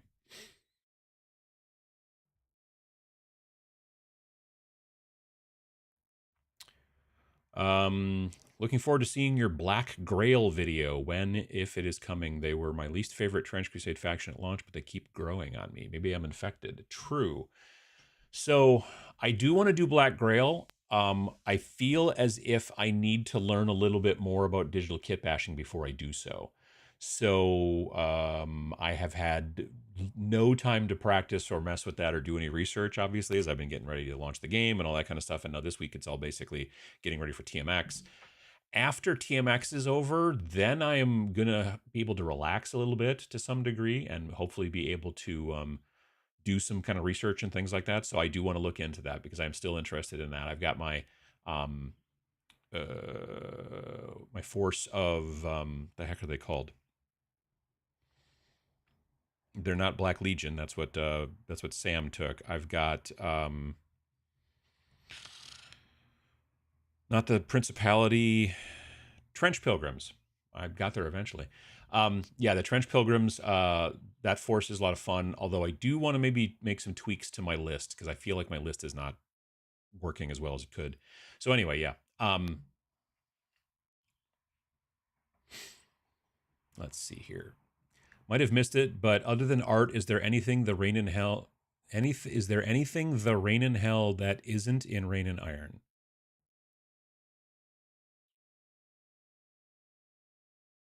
Is there anything the Rain in Hell that isn't in Rain and Iron? Is there anything that is in Rain and Hell that isn't in Rain and Iron? Or I guess I don't understand the question. I mean, so basically, Rain and Hell is that game you're playing, obviously demons versus demons, and in it you have different things going on. You have soul dice, so as you are taking souls and things like that, you get these soul dice which will allow you to kind of change. They're a little bit kind of like command points, or whatever, in like 40k, but instead of just being like I'm going to spend a command point so I can re-roll this, you get these soul dice which you roll when you get them, and then let's say you roll a 3, you set that on your thing, and then you have a 3, and at some point down the road, you can be like, I don't want that roll. I want this 3 instead. And you could do it to your opponent as well, that kind of stuff. With Rain in Hell, with Rain in Iron, there's no souls to take. So that soul dice thing went away, but then there's charge. So as the demons kill the robots, they get this different kind of energy out of them, which they call charge, which gives them different abilities, which are nothing like the soul dice thing. And then the robots don't have charge or soul dice or any kind of aspect like that. Instead, they have basically a machine learning thing. So as a robot gets a critical, every time they get a critical, their combat score goes up 1 for like that. I don't remember if it's for the entire. If it's I don't remember if it's just for that game or if it is for the entirety of like the campaign. This is a Vince question, sadly. But nonetheless, uh, it's a cool concept because it mimics like machine learning. Like I'm just doing and doing and doing until I get better at it. So yeah, I did a good shot. I'm going to try to remember that, and then that's going to make the machine learning work better and stuff like that. The campaign system is, or not the campaign system, the scenario system is different in that there were just like these scenarios that you had in Rain and Hell, and in Rain and Iron, the scenarios are a little bit more fluid as far as like there's more different options. It's not just like, oh, here's the 10 scenarios. It's like there are some specific story scenarios, but then there are also like non-story scenarios that are just kind of not like random, but they're like, well, you mix this and this and this, and then boom, you get a new scenario to play or whatever. So there's a lot of different options in that fashion as well. Those are differences. But as far as the initiative system, like it's basically the same. You roll d12s and then you kind of stack them, on your sheet and everything like that. So if one of you rolled a 12, well, then you get to activate a model first, and then if the next person activated or rolled an 11 or maybe a 10 or whatever, and then you're kind of going down the list. So you can see at the beginning of every turn how it's going to go. Okay, he gets to go twice, and then I get to go 2 times, and then he gets to go once, and then I go 2 more times, and so you can kind of judge that stuff. And it's not related to like this dice doesn't match this model. It's not like it's like I get chances to do what I want, so you can be fluid as you're going through it as well. So yeah. See you in the replay? Absolutely, Terry Halo. Does the print version of Demons versus Robot have the does the print version have the errata? No, the errata is just a 3D or it's a download. Just realized I ordered Rain and Hell on the wrong drive-through account. Best part, a database entry for data says do not use. Perils of late night ordering.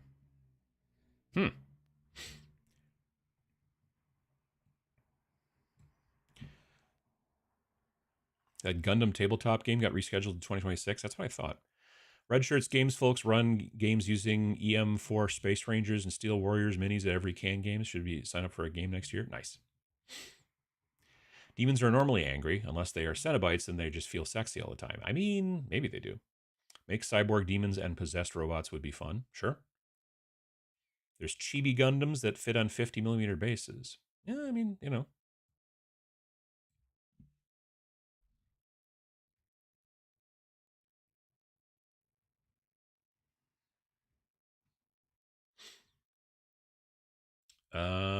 Sorry for asking if this has already been answered, but is there any asymmetric rules in Rain in Iron, like giant demon versus many small robots, or vice versa? Not specifically, no. There was a single scenario in Rain and Iron, or sorry, Rain and Hell, that was called the Beast, which was kind of like that. But there's not really that kind of thing in Rain in Iron.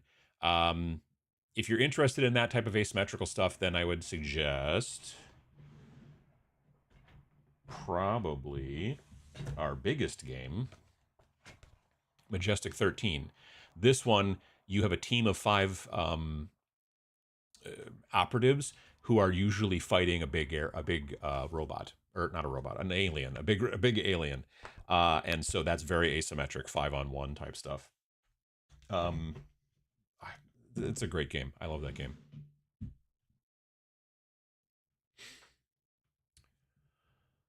Let's see here. EM4 Sight, the 5 robot set is the sci-fi range in the combat zone. Gotcha. Good morning from the parking lot. That is the southbound I-43 in Milwaukee. Well, that doesn't sound fun. Freezing glued minis makes it easier to pop apart minis. That's true. If you have minis that have been glued with CA glue, super glue, cyanoacrylate, whatever you want to call it, if you keep them in the freezer for like a day, the glue will get real brittle and you'll pop it apart much easier if you needed to take apart a model that you glued together. Imitation of Life. Oh, IOL. Gotcha. Makes great robots. That's pretty cool. Unfortunately, Infinity tags often have the human pilot exposed. I'd double check before making a purchase if you're looking specifically for Rain and Iron. Yeah, I suppose that's a good point. And honestly, though, but sometimes some of those models too, you don't see, like, it's still a person-sized person or whatever running around, but they could be a robot. You just don't, like, they got a helmet on and you don't see any of their bits, and so you're like, well, that could be a robot. Anything can be a robot if you believe in yourself. I'd say a lot of the base humans are so sci-fi they'd be good robots. Exactly. See, there you go. Looks like the key to getting the cheaper shipping, as discussed above, is to add the soft cover in Wargame Vault and then open your account in DriveThruRPG, then do the rest of the transaction there. No kidding. Well, that's really good to know. That's good to know. Huh. So you open it up in Wargame Vault and then go over to DriveThruRPG, and it will be in your DriveThruRPG shopping cart, and then you will get cheaper shipping because it will actually be printed closer to you, not printed in, say, the UK or the US. That's weird, but if it works, then I'm all for it. I feel called out. I organized my desk yesterday, so now I have 2 foot square. I mean, that's pretty good, right? Try to keep all the things open and arm's reach. See, there you go. Why you got to call people out like that? That's what I'm saying. 1 foot is generous. There's generally no space. Even my chair is piled with terrain. You know, no matter the size of your table or desk, you always end up working with about a square foot close to the edge. Yeah. I use a desk and a half used for some normal household chores like bills, and the other half is hobby, so I tend to clean it up often. Makes sense. Free cat. We don't need a sixth cat. We're fine. Vince is a special case, so don't feel bad if you can't emulate him. I mean, it's true. I actually fell down a Horus Heresy hole yesterday. Ooh, that sounds pointy. Well, not really. They're not as pointy back then. Um, Looking at how the new sprue layout for the basic troops compared to 40k minis are much better about here's your legs, here's your arms vibe. That'd be nice, I guess. Yeah. Good and cold and cloudy morning from St. Jerome, Quebec. Quebec. Congrats on launching your new game. Can't wait to try it. Well, I appreciate that, Norman. One bookshelf, also drive through comics, and at least one more drive through fiction, drive through cards, like drive through all kinds of stuff. Yeah.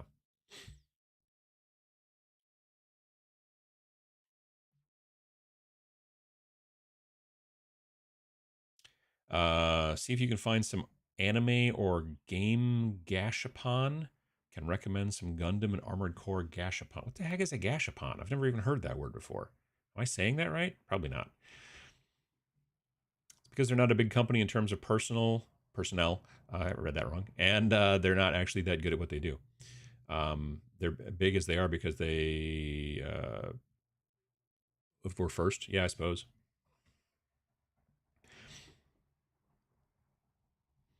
RPGs, tabletop, board games, big differences to us, but to most, they're all the same. Honestly, Magic the Gathering is out competing all of the above combined.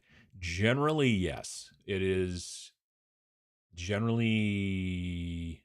Well, it's funny because if you go by money, it is usually there's four genres to tabletop games. There's role playing games, board games, miniatures games, and card games. Generally, collectible card games. Non-collectible card games like living card games they call them sometimes, where you just buy the big box and it's got cards in it and it's a card game, but you're not buying packs and stuff like that. Very frequently, those get lumped into board games, even though there's not really a board. Um, anyway, as those are the main four genres. Generally, when you look at sales, it is usually collectible card games and miniatures that are number one and number two. But when you look at like units or that kind of stuff, like how many people play really, then it's usually board games and RPGs. When you go by money, RPGs are usually the last because more often than not, you buy a book and you are done. You don't need to, you know what I mean? Oh, I bought the player's handbook. Cool. I found a pencil. I found some paper. I got some dice, and very frequently the dice don't get counted in that category sometimes when you look at like places like ICV2, which track that stuff with, working with the stores. But yeah, it's an interesting industry. Keep costs low and color it yourself if you really want to. Sure, you can color the inside of the book. That's fine. Keep the books black and white. Yeah, I mean that's the plan. Monochrome interiors are a freaking mainstay of RPG hobby books from the old days. Anyway, I agree completely. Like to me, I like the black and white insides because this is how I grew up playing when I was getting into, oh Lord, the original D&D books, like Rifts books and stuff like that. Like the old what was the book my brother and I like poured over the Teenage Mutant Ninja Turtles role playing game book from Palladium or whatever it was called, the same folks that do Rifts. And like that, like so many of those books were black and white on the inside. They might have like some plates, they were called back then, where like a signature was done in color, but it was usually in the middle of the book or whatever, or at the ends. But yeah, it was real interesting.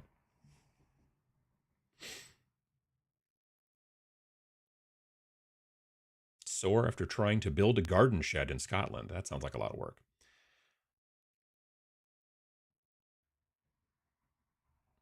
When I print your books at the local library, it is only 10 cents per page, black and white, but color pages would cost a half a dollar each. Yeah, exactly. That's the other thing, too.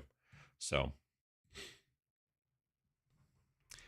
now building the Necron kill team has enough robots for Rain in Iron. Should work nicely for 2 games. Yeah, yeah. At least as a photographer and graphic designer, yourself taking the pics from color to black and white, you would know how to tweak them and not just desaturate them. Yeah, that does help too, for sure. Um, there being a limit to your zine page count, will you eventually have to leave some games out of it? I don't know. That's a good question. I mean, I think that like to be perfectly honest, we didn't put in an expansion for every game last time when we did the issue with the Great Argle Bargle. We put in a small expansion for Rain and Hell. We put in a small expansion for Majestic 13. I don't remember what the other one was, but I can go look on the website. And you can come with me.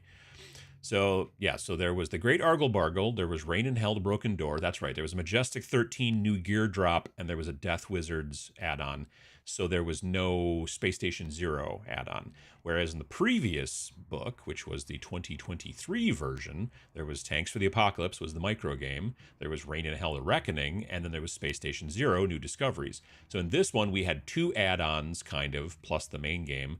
And in the last one, part of the reason why the book is also 36 pages long or whatever it is, yeah, 36 pages PDF only, is because we had three. We had Rain in Hell, Broken Door, Majestic 13, and Death Wizards. Now, I could almost guarantee that probably the 2025 version of Snarl, which we already know what the micro game is, and that's already in progress, I will guarantee you that there's probably not going to be a Rain in Hell add-on in that one because we don't need to. We will probably, I don't know what they are yet, but yeah, there will be a point where we're going to probably stick in most situations between 2 and 3 add-ons, depending on the length of the main game. So, that's going to be probably what's going to end up happening. And yeah, as we keep adding games, we can't put in a little add-on for every one. We'll have to kind of swap it up a little bit from um, year to year.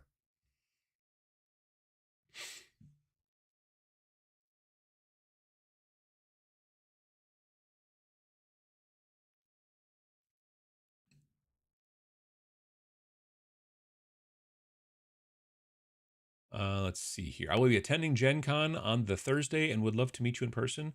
Where are you most likely to be located that day? That is a good question. It's a good deal in advance, so I don't really know. Um, I don't know that I have any big like things I have to do. I don't know that I'm going to be I'm not going to be really in the Army Painter booth particularly. I'm sure I'll stop by at some point, but I'm not planning on being there. I don't have I'm not going to be working with Army Painter for that show. The three main shows that I worked with Army Painter this year will be uh, Las Vegas Open, the original one, not the second Las Vegas Open, and then Adepticon, and then Nova Open, which will come after Gen Con. But I don't know that any of the.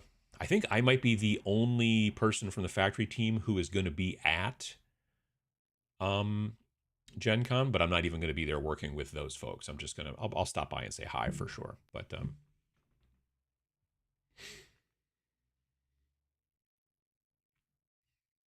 anything could be a robot.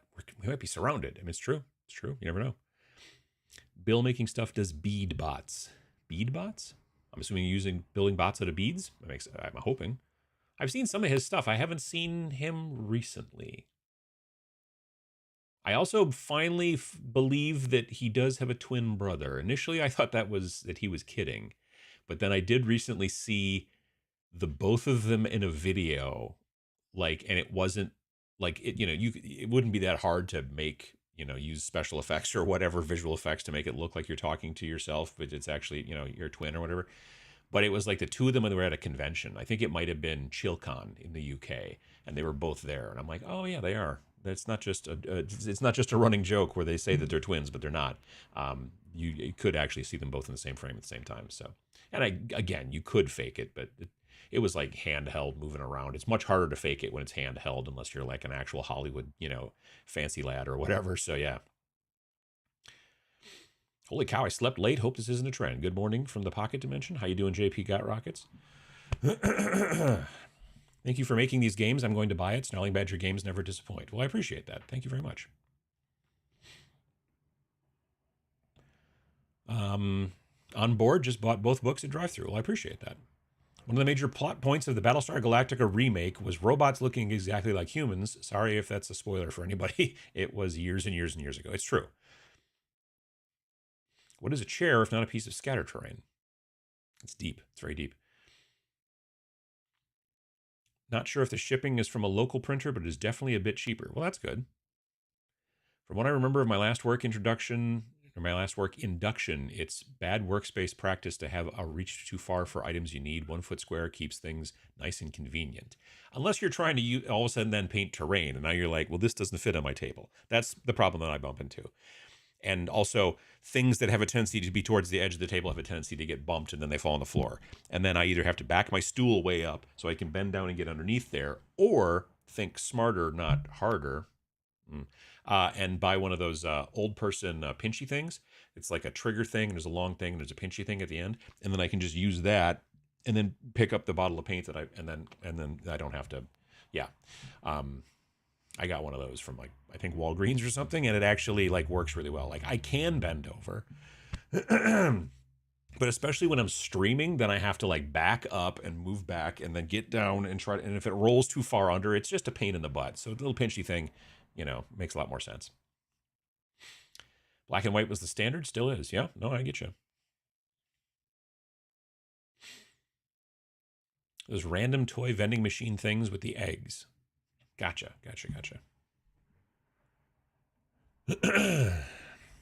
7TV has Cylon minis. They have other robots as well. Huh, that's cool. Just found beta from Power Rangers mini. I'm so using...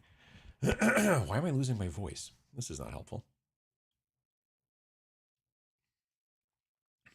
Beta from Power Rangers. I'm so using adding a little gun will be easy. There you go. Great idea. Coloring the black and white rulebook illustrations. I was wanting some grimdark coloring books, but that's an even better idea. I would tell you to probably use... I would use colored pencils. If you use markers, it'll probably soak through. Because again, the paper's not super crazy thick or anything like that. So yeah, I'd use colored markers or crayons. It's up to you. But colored or not colored markers. I would use colored pencils. Colored pencils I think would work best. You could use the Wild West Gunslingers kit from Great Escape Games as robots. Like Westworld, I guess. Sure, a little bit. Has Snarling Badger considered a kaiju game? I think you guys would do great one. Currently pretty empty field. We haven't really, it's not one of the ideas we've got coming up. I don't know. Will either yourself, Vince, or Sam be teaching any classes at Gen Con? Vince, I believe, will. I think. So I would look for him. You should be able to find his classes, I would think, on the listing, I think. There was a little bit of squirreliness in that, like this year, Gen Con classes or events or whatever, there was a lot of gnashing of teeth from people who were like, hey, my event didn't get like okayed. And then that people thought that meant that it had been denied, but it just hadn't been okayed yet in some situations. I don't exactly know. But yeah, I don't think Sam's going to be there. Old person pinchy things are awesome. I think that it's just fine, Like I can bend over to get stuff, don't get me wrong. But when you're sitting on a stool and you drop it and you're like, ugh, oh man. Especially if it rolls way underneath the table. Like then there's spider webs under there and stuff. It's gross. It's a basement. What are you going to do? Will there be more games using rain as a theme? Rain on vacation. Rain in the... See, I don't think that's not the right spelling of that word. 1 foot square is smaller than most of the workplaces I've had to land on my bench. See, yeah. If you have the PDF, you can print as many copies as you would like to color in. That's true. You could do that. Yeah. Or you could print it on multiple colors of paper and then cut different parts out and make collages. Well, you don't have to do that, though. Our family home has had a shag carpet for over 50 years. So many bits have been lost on the carpet. Here's a quick trip. Nope. Here's a quick tip. Quick Trip is a store in this area that it's like a convenience store. Here's a quick tip for finding stuff. I don't know if I'll be able to show you how this works, but when you drop a bit on the floor, carpet, whatever, what I do is I pull out my phone and I turn on the light, right? And then you don't go, oh, where is that bit? You're looking down at the carpet trying to find the bit. You are instead, let me find something small to put. Basically, you want to cast a shadow. This you would be able to see this, okay? But I don't know if this helps. But when you... I can't really... See how it's casting a shadow? When I get the camera or the light down low, and you could use a regular flashlight for this too, but if you look down this way, it doesn't cast a shadow, really, because it's the light's coming from above. But when you cast it this way, it casts a shadow. So if you've dropped a gun, a head, a little greebly from a creature, whatever, when it lands on the carpet, if you shine a light across the carpet, the things that are actually three-dimensional and bumpy will cast a bit of a shadow and they'll be easier to see. I don't know if I'm making any sense, but it's a thing I've been doing for years. If you shine the light down at the carpet to see it, you won't see it as easily as if you shine the light across the carpet, because when it's a bumpy thing that makes a shadow, it basically is a bigger thing for you to see, whereas if you shine it straight down, it doesn't make any shadow because the light's coming from above, which is where you're looking from. I don't know if that helps or not, but I've thought about trying to make a video about that, but I'm like, that's not a video. That's maybe a what are those things? YouTube Shorts. Color all the characters in my Champions book. That sounds fun. The X and I call those pinchy things unstoppable after the T-Rex memes. Sure, I get that. Yeah. Go for it painting. How you doing? Oblique lighting. There you go. Snarling Badger College. Oh, collage. That's different. I'm like, I don't want to start a college.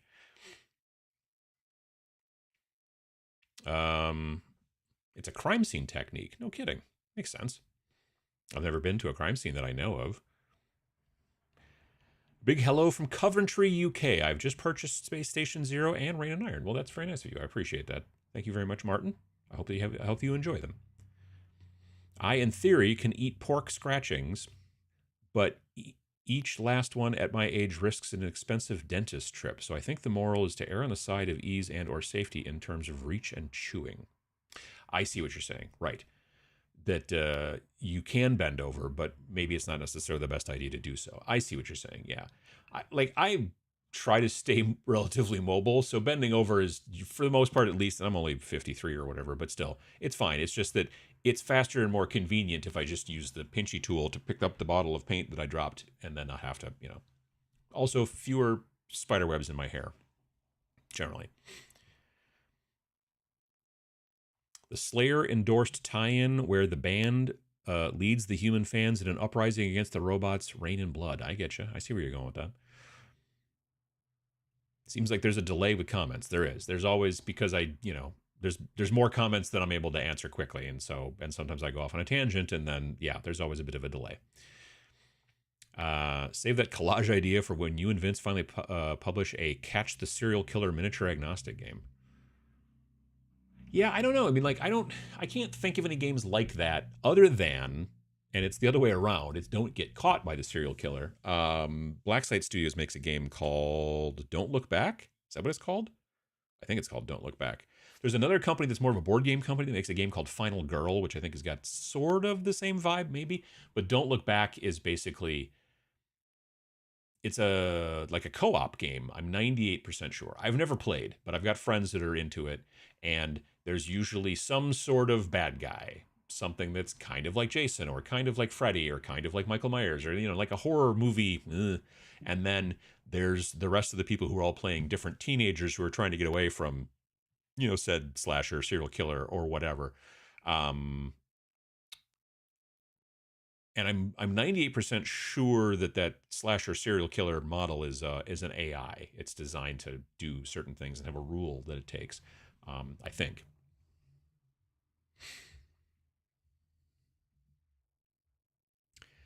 You can make a video about weird tips to help you during your hobby, but are not actually about the hobby itself. Yeah, no, I mean, that's not a bad idea.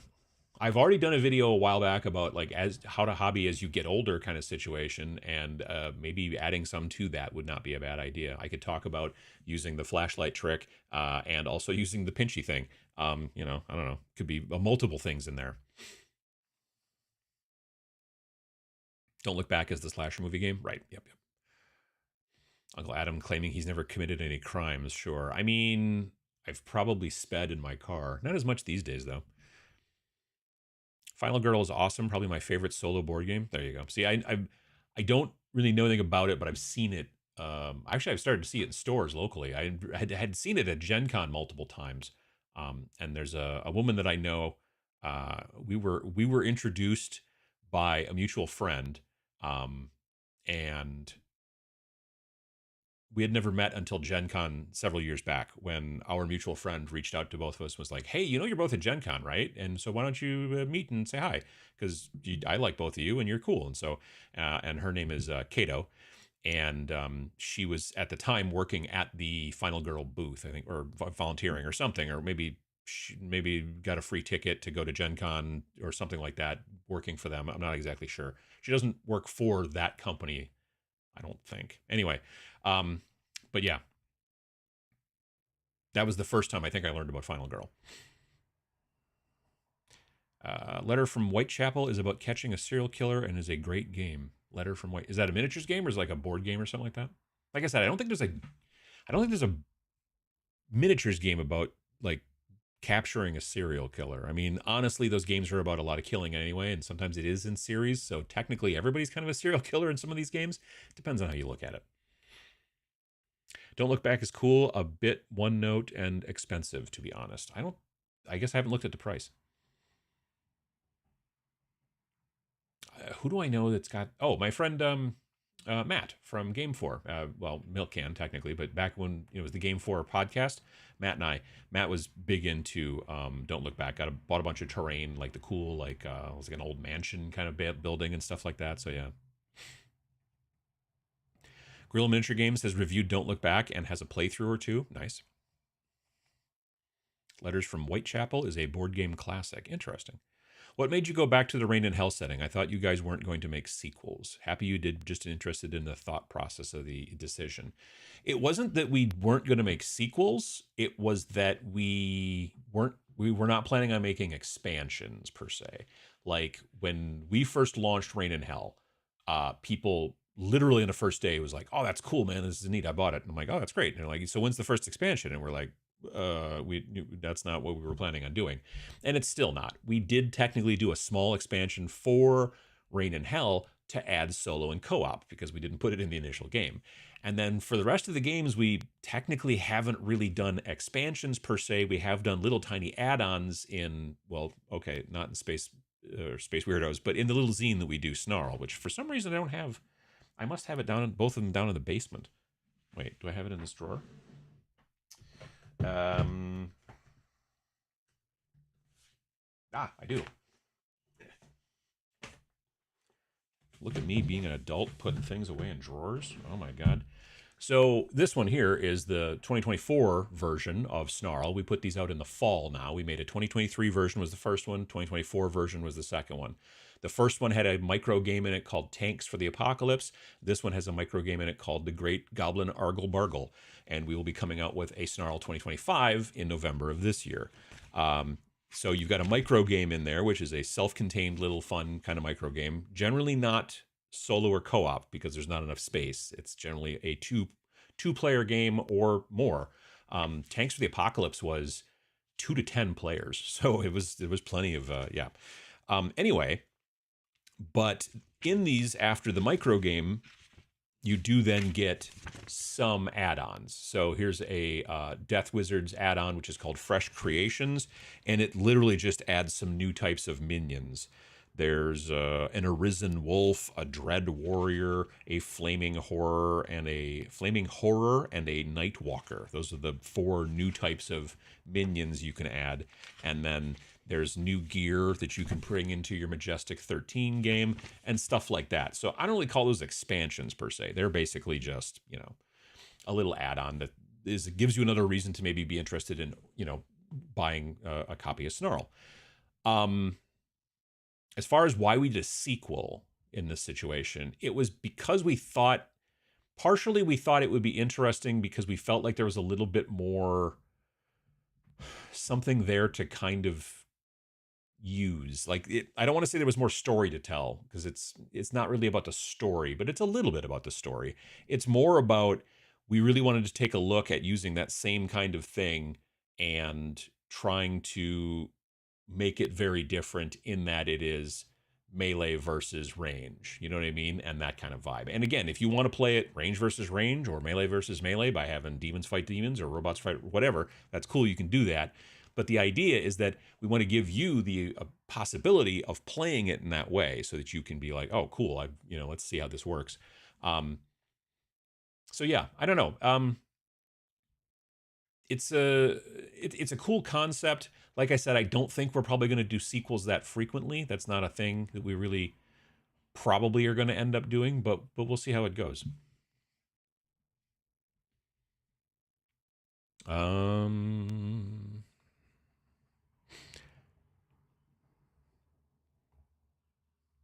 have a good 2 weeks. Best of luck and fun for everybody who can make it to TMX. I agree. I hope everyone who gets to come to TMX does have a good time. And it is 11 o'clock here in my neck of the woods. So I want to say thanks to everybody for coming by today and hanging out. I appreciate it.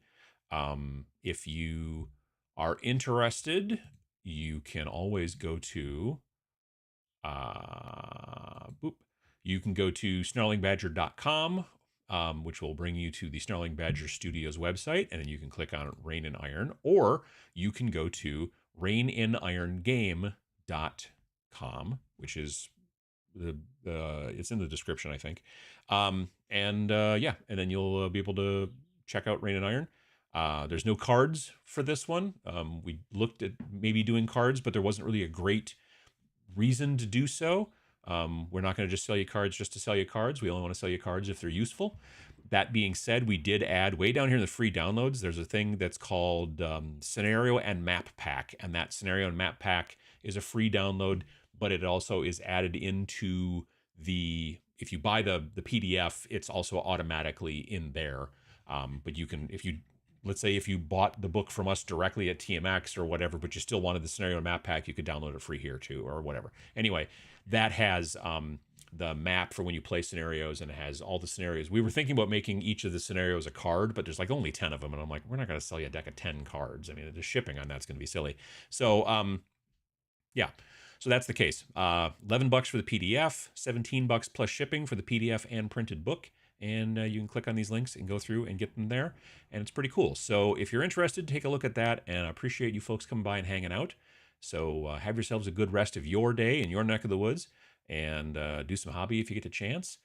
And stay safe. And I think that's about it. Thanks for watching. Oh, new podcast tomorrow as well for the Snarlcast. So check that out tomorrow morning in my time. Who knows what time it'll be over by you.